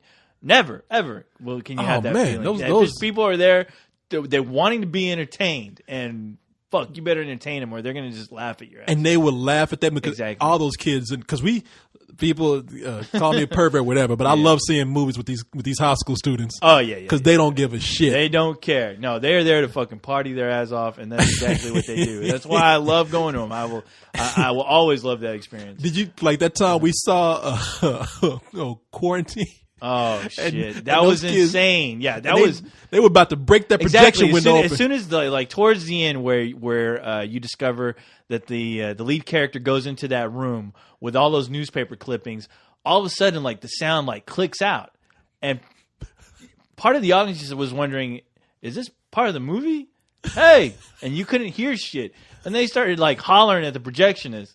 There ain't nobody in that goddamn projection booth. They were gone. And then you start seeing like all of a sudden it turned into a scene of Gremlins 2, where you know they're banging down on the little there's Projectionist window. Yeah, there's like a little window, and apparently these three guys are like trying to look to see, and they were like, one of them tapped them, and then the whole fucking window just fell down and shattered. Exactly. It was. It was chaos. Have you ever seen those shows where those Amazon ants? They start to stack on each other to reach a limb. Exactly. Those guys were like stacking up like that to get to that projection Yeah, they window, were. and then they start beating on it like zombies. Like, Yeah, that's exactly what it looked like. It looked like zombies are taking over the goddamn projection booth because all you saw were hands moving around. That's why that. Yeah. And then I was expecting Gremlins, literally. I was expecting Gremlins to go running around across the screen. Yeah. and then the projectionists start boarding up the window with wood. Yeah, exactly. It's my last siege. Get out of here. And when that window broke, I hate to say this because people, I'm really not trying to be racist against my own people. I'm not trying to make a mockery of my own people, But when that window broke, the first person you saw running down was that black dude. He just walked out real quick, real slick like. He's like, Yeah. because the police come, they're gonna get me first. He somehow skated out of that room. He was so smooth about it. He looked like some shit like floating out the roof. Exactly. That brother looked like Black Jesus coming out of here. He didn't look at anybody. He just like boom. It was like water. He just melted Exactly. and floated on out the roof. Floated his ass on that. Yeah, nah. But after saying all that shit, I'm wondering if we got to bring a pad to the movie next time to write down some shit. I know, right? Because we felt so cheated. Like, man, we didn't like be honest with the people because we didn't mention Jumbie. I know exactly. We didn't bring up all the good points. We were clouded. Well, at least I was clouded by. I would have made a good sight gag Camel too. toe. That ghost in Yeah. there, like squished into that. I know, dude, and it was funny. That I was medicine cabinet. I was laughing my ass off because the girl behind us, she was like, "Man, that dude's just chilling out, in that cabinet, and he's just chilling I out." felt bad for that ghost too because that broad opened up the door to that medicine cabinet. That ghost was like, "No, wait, don't shut the door. No, help me!" She slammed that shit. Help! Casper shoved my ass up in here. I don't get no ghost respect. And I'm telling you, man, yeah, it goes. I don't get no ghostly respect. And I'm telling you, man. Yeah. In those people, it can be the shittiest horror movie. You Oh, get yeah. people that are prepared to be scared. Oh yeah. Like, definitely. I don't. We said it in the review. Yeah, we did. Yeah. But yeah, when that girl behind me, You turned around. Yeah, 'Cause you was I was there. thinking. Yeah, I was watching, and then all of a sudden. I saw you turn around. I'm like, oh no, what's Corey doing? And then all of a sudden I hear somebody scream. Now, Like, if you heard, she screamed loud. She's like, You screamed like crazy, and the whole audience turned and around. the theater whole theater stopped. stopped And she and scared looked. me because she screamed. I was looking at her. But now, if you notice, that's one of the few times. Now you've seen me in the movies turn up like, "Will you shut the fuck up?" Yeah. Oh yeah. And people, Yeah. and nothing happens. Right. There was one time I turned around and I was polite. I said, "Excuse me, I think you're," and that's all. And I wasn't being mean. Yeah. And the one time I'm polite, bitch just loses her mind. You know, I heard people losing their minds whenever they see black people, but that was just ridiculous, that's Corey. ridiculous. That's ridiculous. Yeah! It's a real horror movie up in here. Yeah, I've heard of scary black people, but this is ridiculous. And it was just my head. You know that bitch thought I was on like Jaws. Dude. I was turning around. I don't know what you did. I was like, what were you checking her out for camel toe, Corey? What were you doing back there? I was playing the gynecologist. You know. Exactly. Excuse me, your legs are pressing my. Because that's seat. the one thing about this theater that we usually go to check out these movies. It's like if you turn around, I mean, you're directly looking into the crotch of a person right behind you.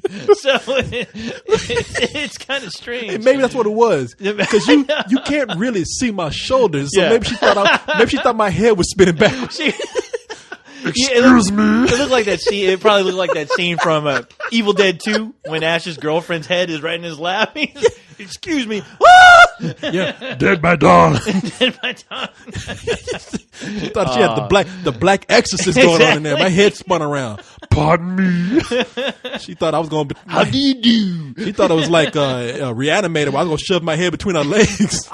More passion. Yes. I love that. Oh man, so people, we just felt bad because we were thinking, man, there's so much. There's so much material, but you know, when it's funny once you're on, you turn on the record button, and sometimes you just forget. These things take on a life of their own. And they do. You just forget. Like this show, we don't know. Exactly, we don't know where the hell it's going, know. but it's going somewhere. We just hope we get it all. I'm like, hey man, damn, I forgot to mention this shit. God damn it. No. Oh well. Man, while I'm thinking about it, I want to say a couple of real nice things about two people. I'm just gonna mention this real quick before you get in the email. Go for it. Ghost Rider and Red Troll. Some of the nicest people. They are nice people. I've seen. Ghost Rider has been checking up on me every day. Really? Like trying to see if I'm okay and everything. I mean, she's been checking up on me every day. And then Red Troll just came on. It wasn't even a family thing. She just came on and said, "Oh, that's what it was. I was telling Carlisle I have a sleeping disorder sometimes, and it's common with a lot of people. I heard that. Yeah, and so I think I had it for a little while. See, everybody gets it. I think I don't panic anymore. I'm used to it. I'm just I never had a panic, but I heard like what was it? Like you were having problems. It's sleep paralysis. You wake up and you're conscious, but you can't move. You're conscious, you can't move. Yeah, I mean, and that the few times that has happened to me, it's always creepy because do you ever hear voices? Like, do you ever hear voices like calling your name? Well, see, that's what they said. Like they said, if you are like nervous or if you're scared that something's going to happen, you can hallucinate or hear things. So you might be to the point where you're panicked and don't know it, and you're anticipating coming into the room. Yeah. So it comes to life for you. And because the thing is, I fell down one time. I rolled off I rolled off my stand. I fell down, and I guess I was asleep because I remember waking up. And I felt like I was almost embedded to the floor. Oh, and then I'm looking down here in the room, and there's like a little hallway that leads out. I swear to God, I thought I heard my father, my original father, your creator, my creator, speaking to me in a fucked up like Evil Dead voice, and all I heard is, that was him. Yeah. Was it? Yeah, he kicked you. It's almost like he said. It could have been, if my translation is correct, it could have been, come to me because all I heard was, well, you know he's Asian, so I think he was saying piece of junk in Chinese, and then he kicked you. But I heard, it was creepy because it was all, somebody talking backwards. It was a very familiar voice, but it scared the shit out of me. I mean, it really did, where I was like, oh my God, it's like, did I somehow like make my way into hell for a little while or something? Because that's what it felt like. So you thought you went to another dimension for a little bit. That's what it felt like. Hellraiser shit out of me. Yeah, man, I've panicked before thinking something like that is going to happen. And it's crossed over into dreams where I wasn't really paralyzed, but I was dreaming, and I've dreamed that somebody. I dreamt once, and it wasn't one of those scary dreams where somebody was coming right at me. I just dreamt somebody opened the door. And they were walking into the room, and I saw out the corner of my eye something walking by. Now, I don't know if they were coming towards me or anything, but it was the fact that I could not move and could not see who it was, and I was supposedly at home by myself. I freaked the fuck out. But I woke up, and I woke up realizing I wasn't in sleep paralysis. I just had a dream that I thought I was paralyzed, and somebody walked into the room. And have you ever had a dream where? Nothing really happened, but it freaked you out so bad that it made you scared when you got up and you were just looking at the room like, "Oh fuck yeah, what the fuck's going on?" I'll tell you a quick story. I woke up one time, and I opened up my eyes, and all I saw was a white face, and I swear to God, it looked like Michael Myers was hovering right over my head, staring at me, waiting for me to wake up. And as soon as I opened up my eyes, I was like, "Oh fuck!" And I couldn't say anything. I couldn't scream. I wanted to scream. I couldn't even do that. I was like, and I was paralyzed. And I shut my eyes really tight. And honestly, I was waiting for someone to kill me. That was it. It was over. And I was like, And I was like that for about 5 minutes. That was Cyrus, by the way. You look at a white face there. Is he trying to fucking kiss me or something? He's like picking his teeth, looking at his reflection in your face. Yeah, I guess. There you go. But as soon as I was waiting to die. I mean, I was like, just fucking cut my head halfway open or something. Hurry up, please, hurry up. I can't stand this. I can't stand Attention, waiting. just put me out my misery. Killing me.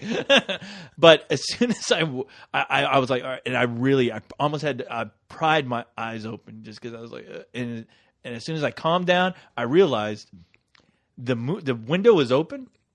And the moon was reflecting off a mirror in the distance, and somehow that light just was bouncing right in front of my. So before, I guess I freak yourself out, man. Oh my god, yeah. But the thing is, I was helpless. I was paralyzed, dude, and it was scary as hell. Man, yeah. I'll tell you the freakiest thing. Because, I mean, yeah, see, that's what I'm talking about. When you can't move and you don't know what the fuck is going on. Right. It's nothing more terrifying than I feel bad for anybody who is bedridden and can't move. Mm-hmm. I mean, because at that point, just take me out. Because I ain't spending every night. I ain't going to spend every night looking around my room waiting for the Grim Reaper to come in and shit. I am ready to be pushing up daisies. Exactly, yeah. Shit, I ain't waiting for death to come for me. Oh, my God. I will go after death. But I still got 2 legs. I always try to make friends with death, so it's not that bad. Like, train me, death. I'm ready. I'm ready to be your partner, your apprentice. I think you're all right guy, despite what all these people have to say. I like you, Death. You know, it'll be like training day with Death. Oh my God, there you go. Yeah, it's some ominous plan. You know, damn co-host, I didn't know you like to get wet. Just smoke this shit. See, I always think that's another thing. I always think like in situations like that. I always think like, you know, I know your dad at some point had to beat you or something. Well, no, you never got hit by your dad, right? Man, my dad slapped the shit out of me. Oh, there you one go. time. That's yeah. right. And I had it coming. Maybe I'm confused with someone else. My dad said something to me one day, and he told me, it's like in those movies where I just remember just running my mouth, and I was like black girls. I was moving my neck, and I was like, Dad, I was just talking gibberish. I'm like, yaggity, yaggity, yaggity. My dad was like, shut up, yaggity. My dad, shut up, yaggity. My dad, I saw him coming towards, shut up. That hand came up, and he shit. And I went away. It looked like an axe coming down on you, but but the thing is, like, you know, with these situations where there's a force bigger than you, you always might want to make friends with it. At least I do. Like, I'm sure your dad beat you with a belt. You grab the belt and you go, "No, Dad, I love you, Dad, I love you." Oh. You know, you try to win his love or something. I don't know. That's what I would try to do. No, man. Dad, no, you grab that. Oh, I know that. What the hell? Shit. Oh, you talking about that? What's it the called? Sickle. The sickle. Yeah. You grab the sickle. And you're like, no, Dad, you're a good guy. I love you, Dad. I love you. Please, Dad. Oh man, if we're going to get in the email, I know what you're talking about. I was hanging out when I was a little boy. I was hanging out with my friend Michael Booker. Man, his sister said something smart to his mother. She's like, "So," or something like that, and her mother just kind of put the dish down and grabbed her, and the girl knew what was about to happen. Yeah. And it was like watching somebody being carried down the Green Mile because she grabbed her and started like escorting her out the room. You ever seen those mafia hits where they're like, I can get the money. I'm sorry. Yeah. Please, just give me some time. And they just slowly taking him behind her, like put a bullet in his head. Right. That woman grabbed that girl and started just escorting her out the room. Not dragging her, but just escorting. The girl was walking with her. She's like, "I love you, Mama." No, really, I love you. She's like, "I know you love me. I know. Come on." Shit. And she's like, "I love you, Mom. Please." No, Mom. And they were going down the hallway. And we were looking at her. We were kind of horrified, but we were laughing because you hear, "No, really, I love you, Mama. Mama, no, Mama, I love you for real." She could hear like, I know, baby, I know. Come on. Shit. And you heard them go into a room. And you heard that door shut, like, and all you heard after that was like,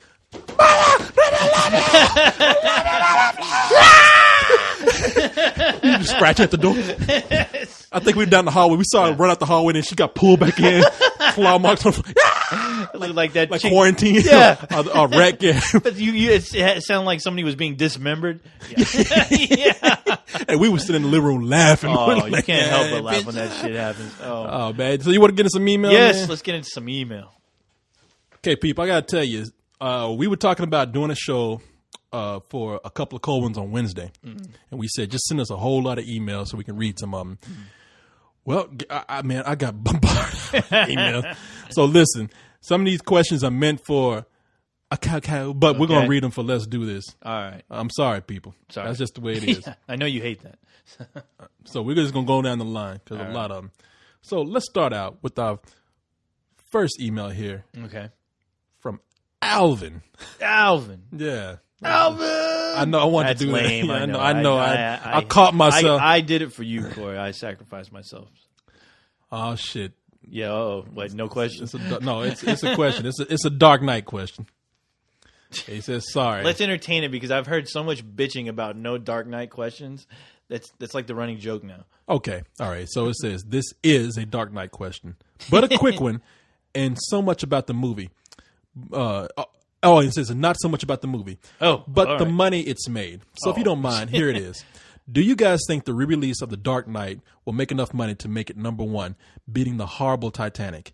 If so, how much time? Jeez. He also says, what 2009 movie are you looking forward to? Okay, so now let me ask you, because Yes. I haven't read up on this. Yeah. I'm not going to pretend like I know. Now, Yeah. they're re-releasing The Dark Knight, I heard, for one day.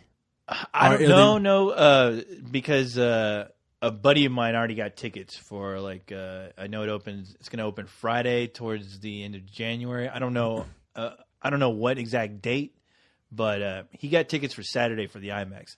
Now, the only theater I know it's opening right now is the IMAX. I don't know how much of a wide release they're going to do or what, but no, I definitely think it's more than one day though. Yeah. Okay, and if they do this re-release at IMAX, do I think it's going to beat Titanic? Not if it's playing at the IMAX. No, if it's only playing at the IMAX, no. No, I mean, because you know how much money it takes to get into the IMAX. Yeah, IMAX. exactly. I mean, they only have a limited number of IMAX theaters around the country. Right. So I don't understand. I know they re-release movies at the IMAX, like they've done that with the Polar Express. Right. So I don't think this is. That's kind of like a holiday movie. Yeah, everybody's Yeah. trying to treat this like it's meant to beat Titanic. I don't think it's that way. I think No. it's just meant to be a major IMAX release. Right. Yeah, it's a special event. And they're not helping them try to break I mean, any I records. would love it to, of course, but no. Yeah. I mean, and plus, I don't. At this point, does anybody really care? Who cares, anymore? really? Yeah. Who gives a fuck, So, man? I want to see it just because the IMAX experience is incredible for watching that film, Mm-hmm. and I know, I tried to go see it one last time, and the day I went, it was already gone, and boy was I bummed out. So Yeah, I'm no. excited. I'm actually going to try. Well, we took you to the IMAX Yeah. screening. Yeah, I went to the IMAX screening, It was incredible. Yeah, it was, and I definitely have plans on trying to go opening night. So. But see, there's going to be people who are like me, who want the movie to do well, but really, after seeing it on DVD so many times, Right. I really don't care about going to see it at IMAX anymore. Right. I mean, Well, I do, Maybe in a year. Yeah. I will be. But see, that's what I'm saying. There's people like you who There's go. people like and me, there's yeah. people like I me. will don't go know. just because, I love that film. I can watch it. That's the one movie I can watch 4 times a day. Yeah. So No, I have I- no problem. I But love that's the me, movie, yeah. and I don't want everyone to be like me because that's crazy. And me either. All right, so let's see. We have here a question from BP6589. wow. That's your cousin, right? Android or something, I guess. He ain't related to me. The co-host 3000. That's your cousin. The BP6568 3000. Doo-doo. Tree. Toot toot. Beep beep. Oh, don't start singing that shit. All right, so they say, with My Bloody Valentine opening this weekend, I noticed something. A horror remake seems to either open strong, like the Amityville Horror in the Texas Chainsaw Massacre, or open rather poorly, such as The Hitcher and Black Christmas. Why is it that some horror remakes open big and other horror remakes open poorly? Beats the fuck out of me. I don't know. Oh man, that's a good, You know what? I used to think that I had the answer to this question, but yeah, there's sometimes you I would assume I used to think it would be how interesting the movie looks, especially the time it's released. But I mean, obviously, we have films shit. What was the last movie that we assume? What horror movie did we think was going to do great, but nobody watched it? Well, I know the last few months. Yeah, what was it? Yeah, it was something a while back and opened up poorly. I mean, because we're not talking about Quarantine, because that opened up number one in its first weekend. Right. It dropped off, but Right. I don't know. But there's The Ruins.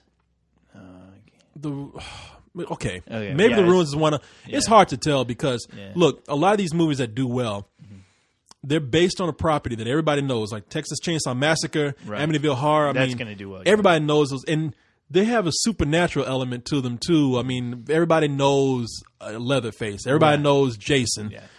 When you get something like The Hitcher, that's a classic movie. But these young kids who make these movies, number one, it depends on the marketing that goes behind them and what elements you have in there. I don't think The Hitcher is something that really appeals to these teenagers. No, right because here. The Hitcher didn't even do that well when it was released. I mean, I think that it had a bigger market on video. Yeah. If I'm right. And Yeah, it was about a bigger guy, market on video and on cable. That's how I discovered exactly. So, it was HBO, DVD, all that. and it just became a VHS. cult hit, It became rediscovered. But that movie is not as huge as something like Amityville Horror or Texas Chainsaw Massacre, and it doesn't have a recognizable antagonist in it, a villain such as, or just a mass appeal like a Freddy Krueger. Or it doesn't have a Myers. horror icon in there or anything like Right. that. Now we had something that was really so much more poor than the Hitcher, and that was Prom Night. But that movie opened number one. It did. And now I think the reason why is because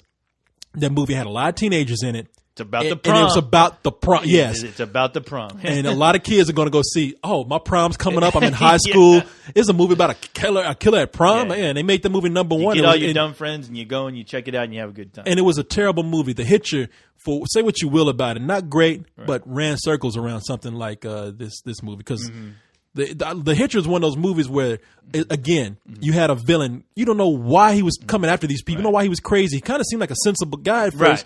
But why is he going nuts? Like, what is he so pissed off about that he got to like chase these kids down? Exactly. And the cool thing about that movie is it gave you a reason why you should definitely listen to your mother about not picking up Hitchhikers, because after watching that film, you will have no desire to pick up another fucking hitchhiker in your life. Yeah, 'cause you might pick up a crazy motherfucker. Yeah. I don't know why people pick up hitchhikers anyway. You beat the fuck out of me. They're bored. They're looking for some excitement in their life. I guess. I don't know. My friend even told me, because it's gonna be fucked up either way. It might be like some Cheech and Chong shit. Like somebody has their legs out. And you think they're in hot pants. They got some that's fine right. legs. They turn around. It's a guy in a beard. Yeah. Okay, man, stop the car. Or my dad told me a guy named Gaynor. He's a fucked up name. Guy named Gaynor. He told me a story about. He's like, yeah, Corey, there's a really nice looking woman out there needing a ride, and I stopped the car to let her in, and from a ditch far away there was 3 other men coming out from under there, and I sped and drove off. I said, yeah, you thought you about to get some ass. I know, right? You about to get your ass whooped. And that's the problem with hitchhikers. They're never the hitchhikers you ever want to pick up. Like the hot chick with the big knockers, looking to have a good time with the cut off shirt at the bottom. Yeah, do you think that exists? You think a chick's gonna put herself? She's like, I'm putting myself in a rape situation. You know what? But it's funny you say that, because I actually knew one girl she was a gorgeous girl, but she loved hitchhiking from Austin to San Marcos. But she's still alive. And she's still alive. And she was a petite girl, gorgeous. But she used to tell me about this, and I'm like, what the fuck are you doing? What is wrong with you? What world are you living in? Haven't you seen The Hitcher? It's what I'm saying. Now, Yeah. So how far was that trip? Did it last 2 blocks? She jumped out the car. I know. Well, I'm through with that. I was like, yeah, but no. I mean, I'm sure she always got to where she needed to go. She got down to the quickie mark but and I'm jumped like, out the car. I mean, you got to be there. There's something suspicious. I mean, like seeing somebody like her on the street, you're picking her up. You got to think a scenario is going to happen like what your dad experienced. Man, I don't buy that. always I don't. waiting for that. Did you ever experience her doing this? What? Hitchhiking. Oh, her doing it? Yeah. Oh no, me and friends knew that she was doing that. Yeah, no, because Okay. my friends from San Marcos, it happened. Okay. All right. Retarded. Well, I'm glad. Don't do that, I'm kid. glad she's still here. I don't buy. too. Like I said, I think she got down the street and jumped out the window. Yikes! She looked like that scene in Marley and Me that I showed where that dog is hanging halfway out the window yeah. and his legs are walking. Yeah. That was your friend. She was walking with her hands trying to get out the window while the car's still moving. Right. Let me go. So Oh, God. okay, let's see. Okay, Next question. All right, this comes from. You will laugh, but it comes from Sicky Nicks. Oh my god. I love the reaction. Oh my god, what the fuck is up with this? Okay, Crazy names. it says greetings, and he gives us a new term. He gives us a new term here. Oh, yeah? He's a spiliac. Spiliac. I had never heard that Wow. one. That's catchy. Yeah, I like it. that's a C. Greetings. Spiliak. Greetings. He says, I'm a Spiliak in Germany. Oh, And he says, wait a minute. Okay, this is not me. is it German? Okay, this is not me. It must be some German thing because this is not me saying this. He says, first of all. Oh, come That's on. like a He's from Germany. Come on. that's like a snack food. I'll have a first of all with some cheese. First of all. I think he's trying to say first of all. And maybe he thinks so. He would say I know. First of all. I know. God, Corey, you're ruthless. He's from Germany. Come on, man. first of all. He They said, can't grasp the American alphabet or something. I can't grasp the American alphabet. Obviously not. We got 5 different words for one thing. Okay. First of all, I really respect what you guys. I like how you say that. But first of all, Okay, I'm gonna read it like he writes it. I know he's from Germany. Okay, Yeah, let's but I keep can only making read fun this of like him. he's writing. All right. Yes. First of all, First of all, Clink. I really respect what your guys doing, and your videos and podcasts always made my day. So that's it with the ass kissing. All right. Now I have a Jackie Chan question for you guys. I'm a huge Jackie fan, Chan. I love all of his old movies, but after Rumble in the Bronx, his movies slowly started going downhill. First of all, Really? I'm not lying. That's in there. First of all, did you agree? Secondly, which are your favorite films from Jackie Chan? Ooh. Okay. He says here's a Drunken Master 2, Army of God 2, and Dragons Forever. Drunken Master 2 and Army of God are really great movies. Drunken Master 2. Super Cop. Drunken Master 2, yes, I was going to say Super Cop and Drunken Master 2, but Drunken Master 2 will always be the ultimate That's the Jackie one. Chan film. That is fucking hardcore, fucking balls to the wall, action-packed badassery. Man, I remember seeing at the college campus here a long time ago. Hog Theater. Hog Theater. They Yes, showed that's Dragon. where that's where I Drunken saw Master 2. all of them. I went every. That's why I saw weekend, Super yes. Cop and Super Cop, yeah. yeah. Man, and I watched that and I could not believe what I was seeing. Oh, I got those- chills watching I Drunken know Master 2. that was where I got my Jackie Chan fix. Kids. And, you You I kids who feel are like bad 10 for a years, lot of kids. Yeah, if you're 10 years old or younger, you really don't appreciate Jackie Chan because you've seen Jackie Chan do some of his worst things. I mean, come on, man. Rush Hour, and all those Rush Hour. Shanghai The Nights. Tuxedo. Yeah. The Tuxedo's horrible. I saw it. I had to review it. Yeah, It was that's right. It was terrible. And Yeah. you I felt look- bad. I felt bad. But you know what? It's like I can't honestly blame Jackie Chan because you can only work with what you're given. And obviously these films, people were trying to write films for him, and it's just like they didn't understand Jackie Chan. All of a sudden, he became a comedian. Yeah. And I don't know. And, It is sad, But I will tell you this. He was in Cannonball Run, right? Yes. Yes, And, I do. The best part was when he's fucking beating everybody's ass and he splits his pants open. Oh, and what was he in? He was in another movie here, the Chamber or something like that. It was, damn. You know what I'm talking about. No, I it want was to released say. from Canon Movies. Okay, I know he did a movie with Danny Aiello. Maybe that was it. called It was I think it was like The Brawler or something like that. It was Shit. it was something older than Yeah, that too. It was yeah. It was an Oh, American really? movie, I think. Okay. Yeah, and he's done some serious stuff here, Yeah, but okay. but yeah, I mean, Drunken Master was a serious role, yeah. for him, and then Drunken Master 2 is more comedic. Yeah. But incredible movie, man. So Check to answer those your out, question. After a Rumble in the Bronx, I mean, when you cross over, you said it yourself. Yeah. You're writing for a guy you don't understand, and he's trying to cross over. So he's taking a lot of things just because he wants to have world appeal. I mean, he's conquered the world except for America, Exactly. and Yeah. so now that he's here, we're giving him some of the dumbest shit to do. Yeah, and I guess Rush Hour. The first movie was obviously a success, but it's not. Yeah, And it's look, nothing. man. If I want to turn people on to Jackie Chan, I will not show him any of those movies. And Rush Hour was funny to me. I'm not gonna lie. Yeah, it's funny, but as far as Jackie Chan and what he's all about, no, I would never. No, I would never show anybody that. no. After Rumble in the Bronx, I think that's where he really started to try to cross over. And yeah, his movies went downhill. Yeah. And look, Jackie Chan's getting older. Oh yeah, he is. I mean, and he can only do the same thing over and over again. So yeah.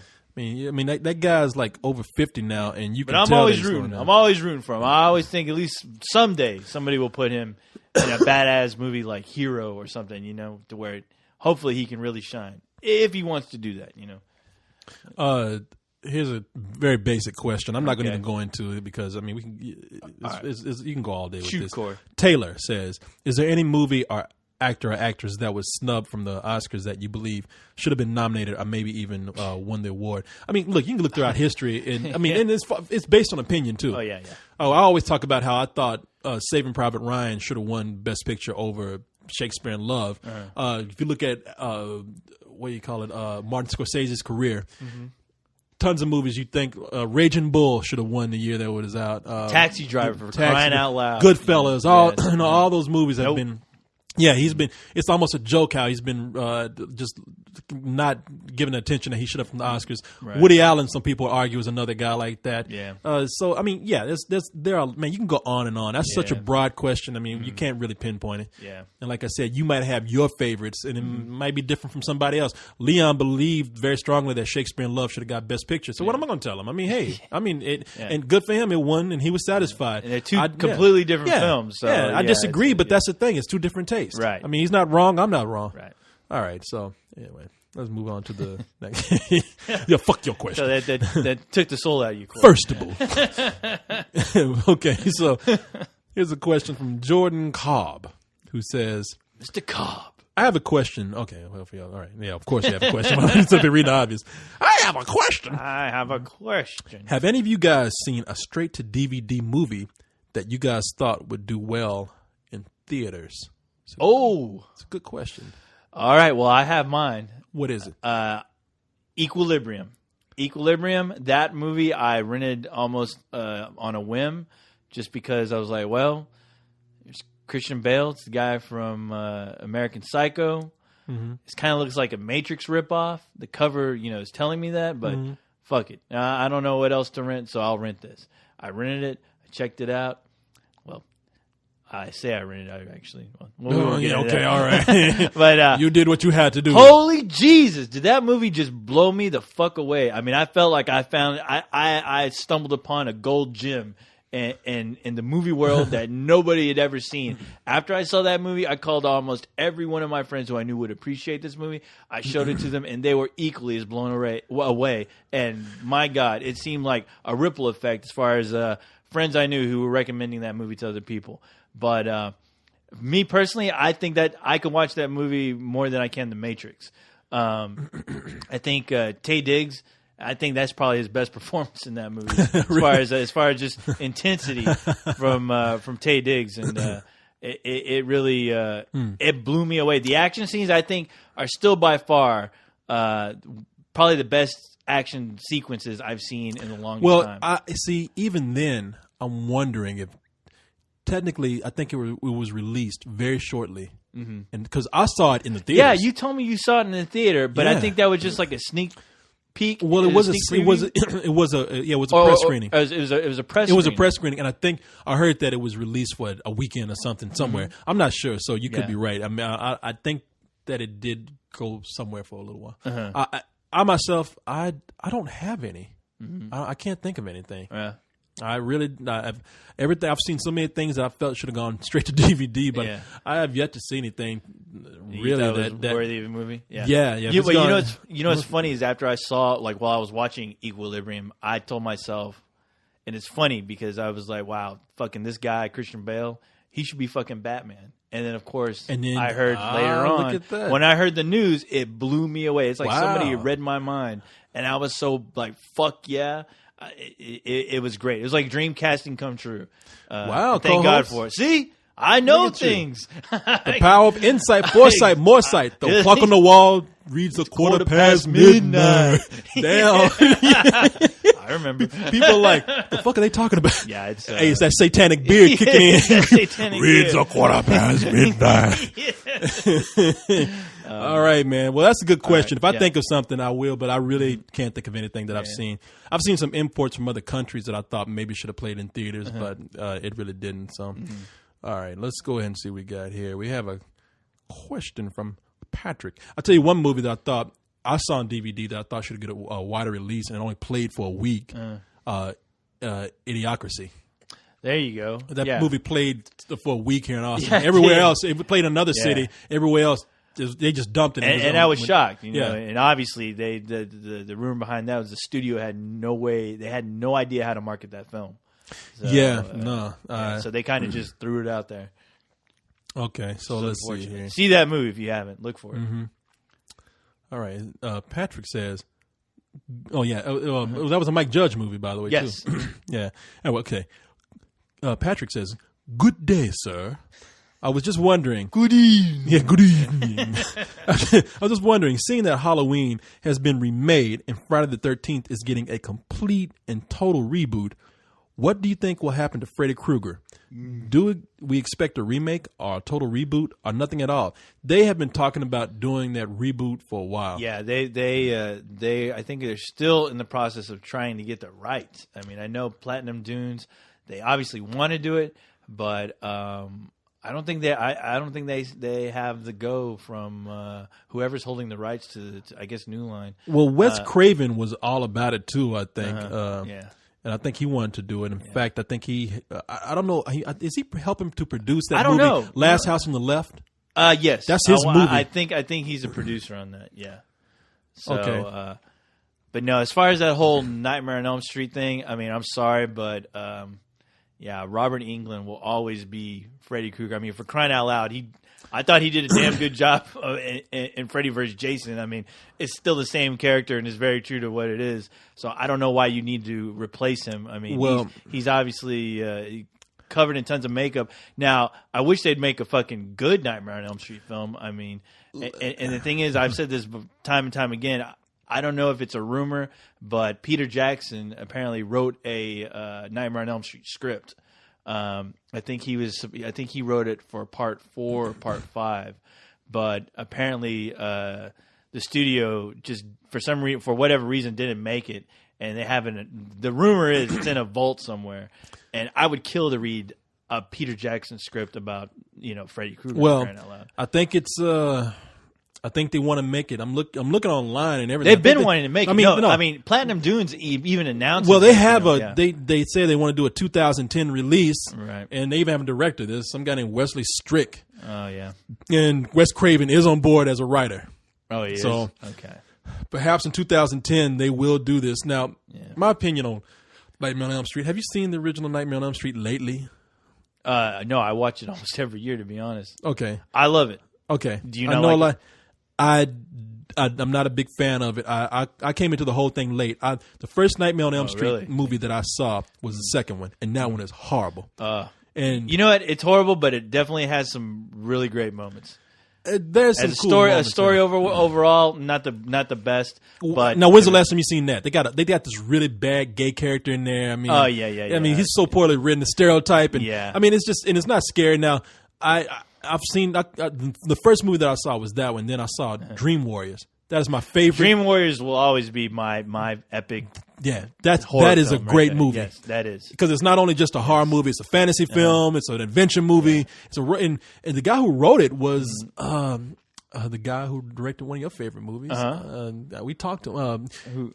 Help me out. I don't even know who. He directed the Mist. The Mist. Frank Darabont. No shit. Yeah, you're right. You're right. He wrote that. Right. Yeah, and Jesus. And I love that movie. Now I go back and I look at Nightmare on Elm Street. I got on board on that late, so I don't have the nostalgia, the fan fervor of that. See, that's like it's not scary to me. It's outdated to me. First discovering Freddy Krueger. Yeah, I mean, when I watched that the first time I saw, I wanted to be Freddy Krueger after I watched that film, and that's how much that film had an impact. That's where I get a lot of my comedy from. Hello, kiddies. Exactly. I love soul food. I always loved it when the girls are running away screaming, and then Freddy would call out their names, and he's like, "Hey, Tina," and they'd stop, turn around, and then he'd look at them with his crazy eyes, and then he'd look at his hand, and he'd look back at him. He's like, "Watch this," and he'd take his blades, and he'd end up cutting off all his fingers, and then he's seeing like this yellow blood spurt out of his hands, and he starts looking at it, he starts laughing, and then laughing at her, and you're like, okay, you are completely fucked. See, I guess by the time I got by the time I got into Freddy Krueger, he already made a song with the Fresh Prince, and the Fat Boys, and the Fat, I owned all those cassettes. Okay, rapping with Freddie Freddy Krueger. I'm coming to get you. Now, Freddy Krueger is such a comedian. Now he's a comedian. He's a rapper. You know, he hosted his own show. He was on MTV for crying out loud. Yeah. He's doing promotion like crazy for exactly. For Nightmare on Elm Go see Street my 3 and movie. 4. Yeah, I love 3, but I tell you, man, if they want to do a reboot, I'm against all these reboots happening, but. Hey, the first one just doesn't do it for me. If they want to reimagine Freddy Krueger so that he's not going around making jokes and being funny, now he's a cartoon now. Right. I mean, he could have his own Saturday morning cartoon right now. I'm serious. The Crypt Keeper did. No, he had his own TV show for a little while. Freddy's Nightmares. Yeah. Where he was the Rod Serling of that He came show. out. That's what I'm saying. He came out. Yeah. Hi, kiddies. Oh yeah, he is. But I always think it's like you can make the same argument about the aliens not being scary anymore. But I'm like, you know me, man. You know I hate. There's, these I alien know. movies. But I always think there is a story out there where those characters can be scary again. I mean, but you almost have to do some really. I would imagine you'd have to do some really brutal killings, to get that across, or do some clever killings in a way. And that's what I loved about Nightmare on Elm Street Part 3. There was just some imaginative, like insane, like dream sequences that I loved, and I will never understand why they didn't carry that on. With the rest of the series. Oh, well. Yeah. Well, but hey, would you care if they did a reboot or not? Honestly, I wouldn't care. It'd be interesting. Even though I hate to see Robert Englund not be Freddy Krueger, just because, to me, he will always be. Because I mean, he ain't got nothing else to do with it. Yeah, exactly. and I like it. I like Freddy versus Jason. So yeah, but that's just me. So all right. Hey, here's a good question. All here. right. It's from Mac Cheekerson. Wow. And she says, a few years ago, I saw a film called Art School Confidential, which was marketed as a fun sort of college movie, though I ended up leaving the theater with the overwhelming feeling of dread. Damn, that was deep. Did you ever see that movie? No, I didn't. I have it somewhere in here, but I've never watched it. It's interesting, yeah. I mean, so you've seen it? Yeah, I have. Did you have dread when you watched it? It was. Yeah, this is like watching Nightmare on Elm Street. This is our Freddy Krueger, Our School Confidential. But she says, do you have any stories of being tricked by an ad campaign into having a certain perception of a movie, and upon seeing it, finding out that you were not delivered what the ads promised? She says, by the way, I love what you're doing. I love your site. Thanks so much for reading. Hooray. Mac Cheekerson. Mac Cheeky Monkey. I know one for you. Yeah. What is it? Ultraviolet. Yeah. Ultraviolet. You had to bring that up. You were so eager to see that. Because it was from the director of Equilibrium. Because honestly, after watching Equilibrium, and then I was pumped to go see Ultraviolet. And when I did, oh my God, it was like if I had balls, it was like a swift kick in the balls, not once, but at least 5 times. I don't know what happened. It's almost like everything that he wished he could, I guess he could have done with Equilibrium, he threw into this movie because somebody finally gave him some money. And that movie suffered from way too many fucking ideas all thrown in. And I know, like, thank God this didn't happen. I mean, this could have been, this is fate taking its course. But the last fight scene at the end of Ultraviolet, he had intentionally wanted to do that for Equilibrium. And thank God that didn't happen, because that was the most ridiculous fight scene at the end with the swords on fire. Okay. I never saw the movie. That movie suffered just from way too many concepts. That's the movie where it was about vampires killing. It was a half thought out.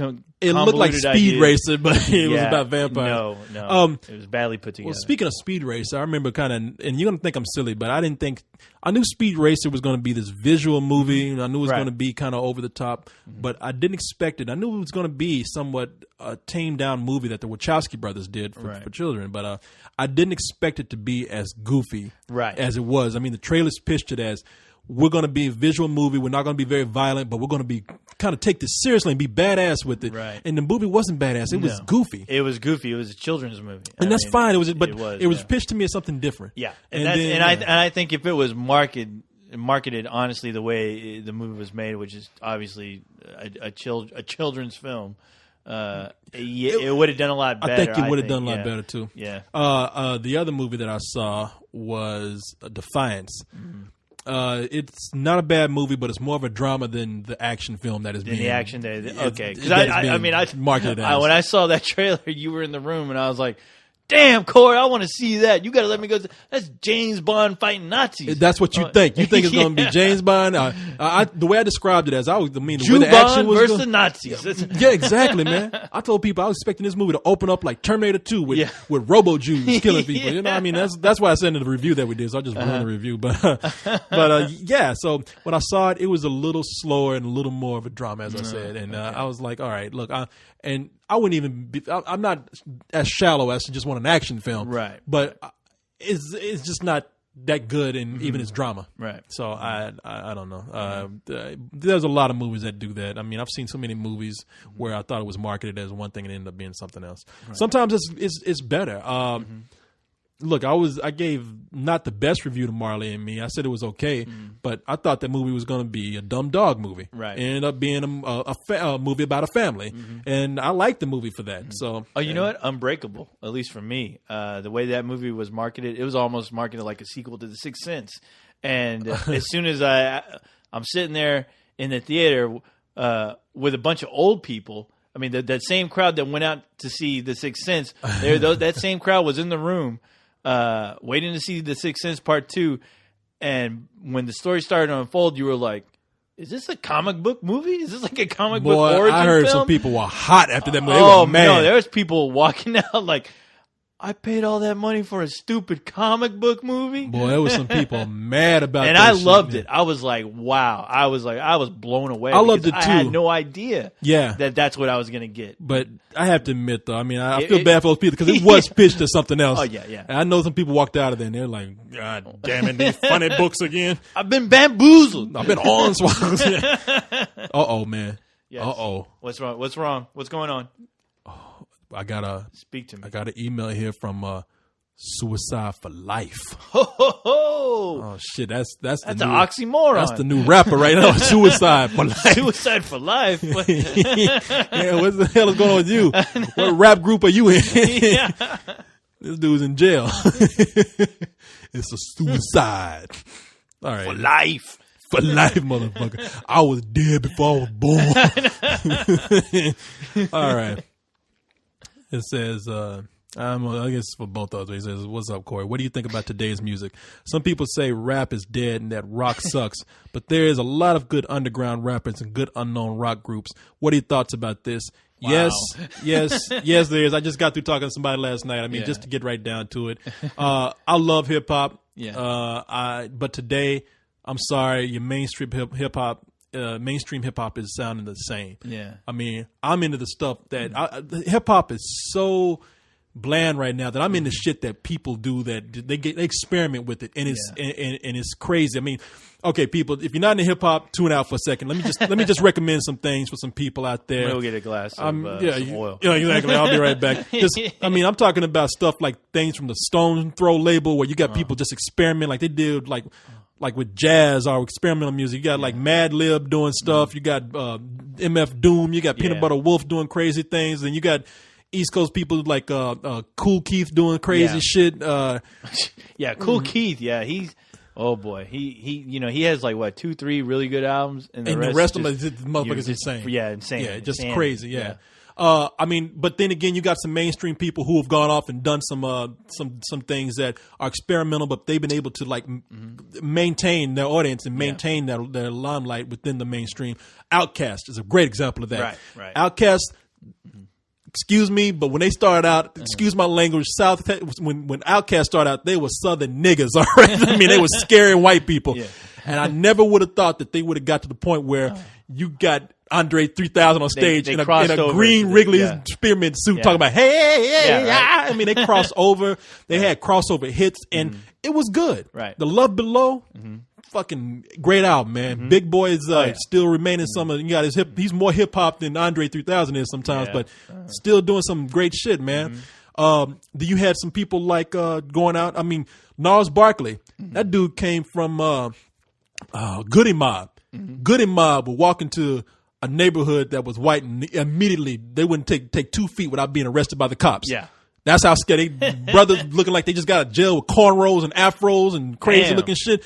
And now we got Gnarls Barkley working with Danger Mouse, doing like his crossover shit. So I mean, the music is out there, whether it be mainstream or not. Yeah, the music's always out there. It's just a matter of looking for it, you know. Yeah, and as far as your rock goes, I mean, you got people who crossed over and they still managed to do experimental shit. I mean, look at Ghostland Observatory and things like that. Right. I mean, a lot of your college radio, they go with these rock bands that are doing real cool shit. And I mean, you're always going to hear it on college radio. And a lot of these bands, more than hip hop, that's the only way to really hear anything new or exciting is going back to college radio again, you know, or just trying to. Or there's plenty of online, I guess outlets to find like music like a Pandora's Box. That's probably one of my favorites. Yeah, Pandora's Box. Oh, you talking? Wait a minute, is it Pandora or is it Pandora's Box? I think it's Pandora's Box. Because I got something called Pandora on my maybe phone. Now I'm confused, but no, I think it's either I think it is Pandora's Box. Basically, where you enter in a band that you like. That's Pandora. Pandora, is that Pandora? Okay, then this Pandora. Is this what you're talking about right here? That's a symbol for it. Which one? Point it to me. Basically so. on Pandora, Okay, you enter a band or a song, and it makes a station for you. Yeah, it makes a station for you, and it pulls out artist. That it? Hold on, it's pulling up. It has to be the same thing. It probably is. Yeah, where you type in. Oh, sorry. You type in the artist's name. Shut up! And then it pulls out. It goes into its search engine and it pulls out a bunch of bands that you would like. That's either Pandora. The same. Okay, Pandora. There you go. Pandora. Awesome way to find new music for me because honestly, it's hard. It's hard to find new shit out there. So Pandora, if you're trying to look for something that you're into, but you just don't know where to go, that's the best way to look. Honestly, yeah, it will pull up. It will pull up artists that are somewhat fall in the same genre or are close to what you do like. And it's a good way of going through and figuring out what's good and what's not. So. Man, I've been seeing. So I've been going to shows. You're right, because you got to look. You just got to go to you really have experiment. to dig. Yeah. I've been going to shows, both hip hop and rock shows, and a lot of these are indie rock bands. I mean, I saw some bands about 2 months ago, like some band called Deer Hunter, another band called Black Lips. Yeah. And they're a bunch of white guys, and I mean, this even more so than hip hop. There's so many rock bands out there that you're never going to hear about. I mean, they just no. But they're doing good shit though. Yeah, there's good music. You just have to look for it. So that's part of the fun. That's every time I discover a band that nobody's heard of, I always love turning people on to music. I mean, that's the same here, man. Yeah, so you want to do a couple more emails? Yeah. Okay. And you know what? Actually, I have one email that I'll save that one for last. Okay. Well, let me go ahead and my type of question. Let me stop and save this real quick, and we'll read a couple more emails. Go for it. I just got on the site for a little bit to look around, and somebody just joined, like a minute ago, and already started a forum called "Fuck You, Kent." I was like, "Damn, Kent, what did you do to this person, man?" Kent, what is going on? We need to make him a recruiter. Kent, and I like Kent. I got nothing against Kent. Kent came to visit us. I mean, Kent's a cool guy. I mean, I don't know what. Regardless of I don't know what he's doing to people on the site. Regardless of the crap he puts on the site, sometimes. Meeting him in person, he's a good guy. Yeah, I haven't seen it, but yeah, he was good to us. But I was just like, damn, I saw so and so has just joined the Spill.com community, and then right above that it said, the so and so has just posted a blog that says "Fuck you, Kent." Like, damn, man. Yikes. All right, well, hey, to each their own. Kent will be fine. He'll be fine. Yeah, he's gonna bounce back. He always does. He does. I know he's hurt, but all right, let's see here. Here we go. We'll read 2 or 3 more emails here. All right. Let's see. This one is from Stephen Le. Stephen Le. Like Le Pew or Pepe Le Pew. It says Stephen Le. Stephen Le. All right. He says, I've recently read an article on the New York Times. He says on New York Times, but on New York Times about laid off investment bankers. See, okay, let me read. I have to go in and fill words. Okay, hold on. Are we talking about? I'm sorry. Now? It's not me, people. I have to fill in words. What do you think about? I recently read an article on the New York Times about laid off investment bankers taking on creative jobs, since they probably got a generous severance package. I understand that, such as screenwriting and improv. So, who do you find are notable directors or writers who have come from a background completely unrelated to film? Ooh. Wow. I mean, Beats me. I know a few actors that have, like Harrison Ford, who was he was a carpenter. Yeah, before, yeah. That's a. I don't know. That's a good question, man. I mean, I can't really, as of recent, I can't really think of anyone. I mean, you get always a lot of actors who have been discovered. Right. They were models. They fit the role so much that somebody said, "Hey, you don't have any prior experience." Yeah. Such as Frank Miller just hiring that guy to play the Spirit. Yeah. That guy will never work again. No, I don't. No, he won't. Kidding. Have you seen the Spirit? No, I have not. But he said this is an unknown. I want him to be in the Spirit. Mm-hmm. They have this guy who played Notorious B.I.G. Mm-hmm. He was a rapper. They said he just fit the role of Notorious B.I.G. Right.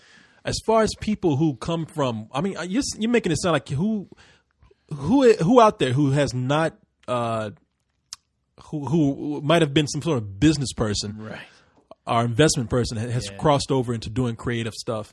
I mean, chances are those people you probably won't know. Yeah. I mean, those are people who will probably be behind the scenes, or they're giving their money to a project, they're funding something. They seem more like they would end up in a role as like a producer or something. Yeah, those are people whose names you probably, they're not famous, so you don't know. Right. I know a long time ago. Mm-hmm. Do you remember the movie? It's based on a video game. Uh-huh. What was the name of that movie? Wayne Commander. Wing Commander. Yeah. Okay. Wayne Commander. Yeah, Wayne Commander. The director of that movie, he ran a game company. That's right. Yeah. I forgot his name. I hate to talk shit about the guy. Well, it's been years, so he's had a chance to get over it. But he wanted to make a movie, and he wanted to make a movie based on his creation, Wayne Commander. Right. So he did it. He got the funding somehow. Yeah. He had Freddie Prinze Jr. Had Freddie Prinze Jr. The cast of Scooby-Doo was in there. Yeah. Actually, Freddie Prinze Jr. and the guy who played exactly. Shaggy. Yeah. Forgot that guy's name, but he had him in there. So he I remember, his game company was right across the street from the company I worked for. Mm-hmm. And you know Michael Washburn, right? Right. Michael comes over and he says, we're hanging out, and he says, Corey, the what's his name's about to have a screening of his movie. You want to watch it? Yeah. And I said, yeah, let's go drive and watch it, man. So I said, they'll let me in. He's like, yeah. So we went. The theater was full of his employees. Was I with you? Because I saw it because we had to do a review. I remember for the old show. But I remember seeing. You weren't with me. Oh, okay. Maybe you were there in the theater somehow. If you knew of somebody that invited you, I don't know. I was there for a screening because I remember we reviewed it. Okay, maybe you went to a screening, but I went to the screening that the director had for his employees that worked at this game company. Digital Anvil was the name of the company. Right. So all these employees in there, they're captive. Mm-hmm. It's pretty much like, I'm your boss. Get your ass over and watch this movie. You better be thoroughly entertained if you want to work. If you want that check. Yeah, exactly. You ever want to work in this business again? Yes. Now, I get in there and we watch the movie. The movie's bad.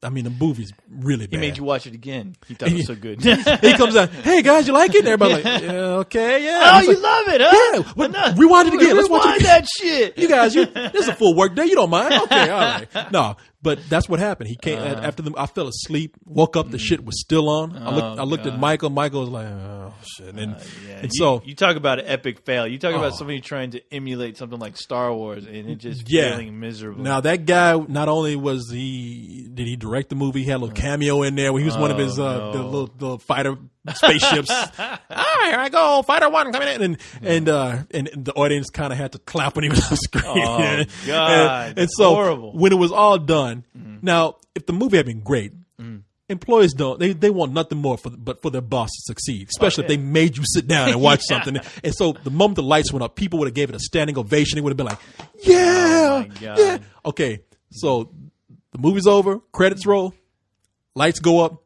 People just sitting there. Oh, shit. And the director comes out, who owns the company. Right. And he says, he has to ask people, so, what did you think? And that's when people are like, fuck, man, I guess I got it. Okay, yeah. Oh, no. And That's when you truly lost your soul. and I felt so I When felt you're so in the bad. seat clapping. I was like, yeah, man, you run. Okay, Where was Leon when you needed him? tell some jokes. Yeah, tell some jokes. And they're like, wait a minute, this movie is a joke. Yeah. And I'm sorry for that guy. I mean, I hope if we ever run into each other, and Yeah. that's big chance of that. But if we do, I'm sorry. Shit I happens. don't- Hey, yeah, I salute him for making a film. But that's the hardest thing to do. yeah. But, That was a yeah. business guy. Yeah. Now, granted, he was in the creative business, Right. but a business guy who I saw tried to make a movie. And it didn't go over too well. Now, I ain't gonna criticize too much because look, I do a bunch of different things. I want to make another movie, so the same thing could probably happen to me. Hey, co-host, y'all get to the room. Co-host, what you think? I don't know you. Don't know you. I don't know you. Rolling out the room. Where you going? Away from you and your film. But That's what you want to yeah. call it. But that's the only one that I knew who was a Yeah. business guy whose name was up front. Now you got people who already. I mean, like I guess you got David Geffen who's running a company, and his company is does animation and films. He's running a company with Spielberg, DreamWorks. Yeah, So who's remember the guy who was the producer on Batman, the notorious guy who was a hairdresser before he became a producer? Yeah. Damn, his name. I used to remember his name. Like it was written on the back of my head. Now it's right at Joe Schumacher. No, not Joel Schumacher. Not Joel Schumacher. No. The producer. He was trying to get. I think he was a producer. He ended up being a producer on Superman, but he was notorious like Kevin Smith. I had this story where they'd have a meeting, and he wanted to have a giant spider in the next Superman movie because he was terrified of spiders. And then he ended up making. He ended up producing making Wild Wild West. He ended up producing Wild Wild West, and his spider idea was put in. And that movie failed. Damn it! Find his name, Corey. It's killing me. He produced Wild Wild West. Yeah, he produced Wild Wild West, and he was a hairdresser before he became a producer. Came out in 1999. Yes. Let's see. Mm-hmm. All right. I bet y'all remember it before you even find it. Shit. Damn, It man. sucks when this happens. Producer on that. All right. Well, go. What's your? Go ahead. While you But thinking anyway, about it. yeah. As far as like people with backgrounds, but you know what? It's funny you mentioned that. That movie didn't get a standing ovation, where a movie like Battlefield Earth did. Because I remember I saw that piece of shit. Who was there that on the first day? A buddy picked me up and dragged my ass to go see it with him, just out of morbid curiosity, and. Obviously, that room was filled with Scientologists and L. Ron Hubbard lovers because, I mean, that was the worst piece of shit. And at the end of that movie, people actually stood up and started to clap. I thought I was like, I thought the world was taken over by fucking. It was like the invasion of body snatchers or something. Wow. It made no goddamn sense. And to those me. fools are taking over. No, it was very creepy. Wow. Look up Batman. He produced Batman. Man, that's where now he. How important is this? That's where he actually made his name. No, it's because we know the fucking guy's name and we just cannot figure it out. Tracy Glazer. Nope. Barry Josephson. Nope. He's a producer. That's what I'm reading producers' names on this shit. He's our producer. We're gonna have like 20 people come on the comments and go, "You dumbasses." John Peters, Graham Place. John Peters. Okay, John Peters. There you go. That's it. Yes. I never would have guessed that name. John Peters. Yes. Well, Kevin Smith has a great story about how he's a producer, yet he doesn't read any of the scripts or anything. Like Kevin Smith wrote his script for Superman, and he presented Superman to John Peters, and John Peters, he was like he was laying down on a couch. He doesn't like reading scripts, so he had Kevin Smith read his script, and the first thing he said, well, it starts off where Kal-El, and John Peters was like, Kal-El, who the hell's that? Who is this Kal-El? Yeah. What is he produced? And he's like, it's Superman, dude. But yeah, he went on a rant about a giant spider that he wanted Superman to face because he said he told Kevin Smith that people are terrified of spiders. And spiders are I can't remember what he said, but they're like the ultimate predator, in the animal kingdom. But Anyway, yeah, that guy got his gig as a producer, but before that, he was a hairdresser. Yeah. So, Okay. All right. Talk about small peas making it to the big time. Well, I'm sure people's hair in the movie look nice.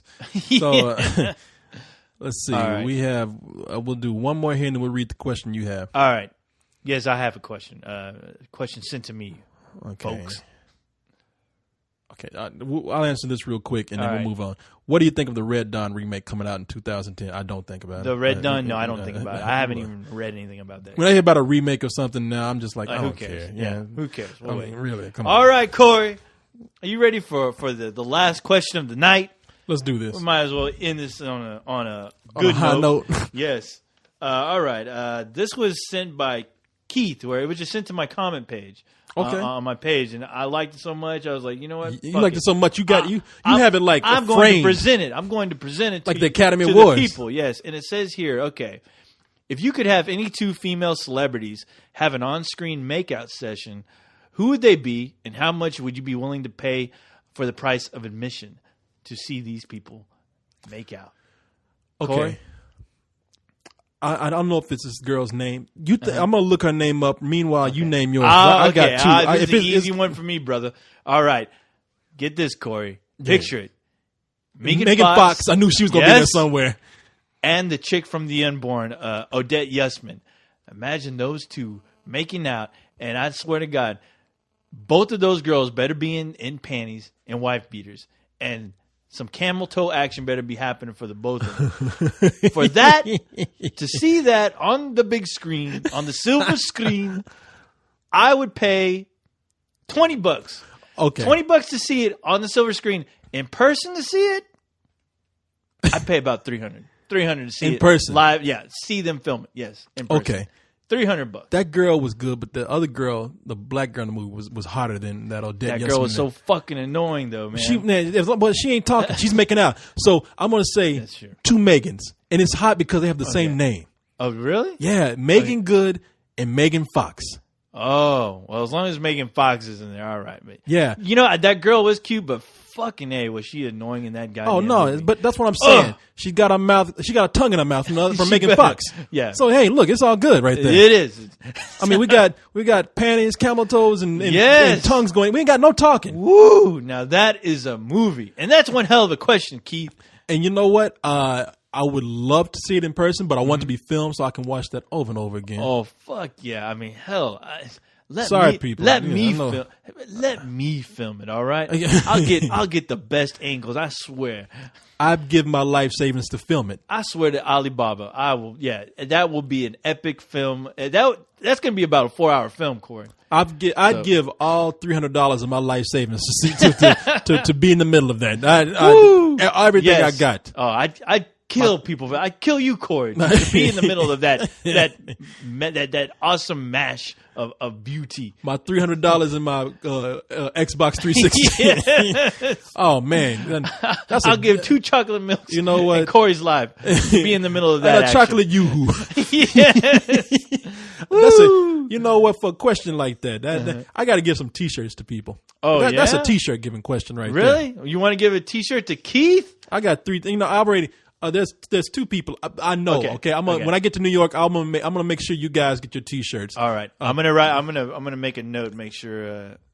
I'll get You his, 3 guys. Now that's the third right Yeah, there. this is the third You right guys listening to this, you remind me to get your T-shirts to you, and I will get them to you because that's a nice thing. Cool. Just for even putting that thought in my head. I know. See, when I checked my page real quick while we had that break, and I was like, hot damn.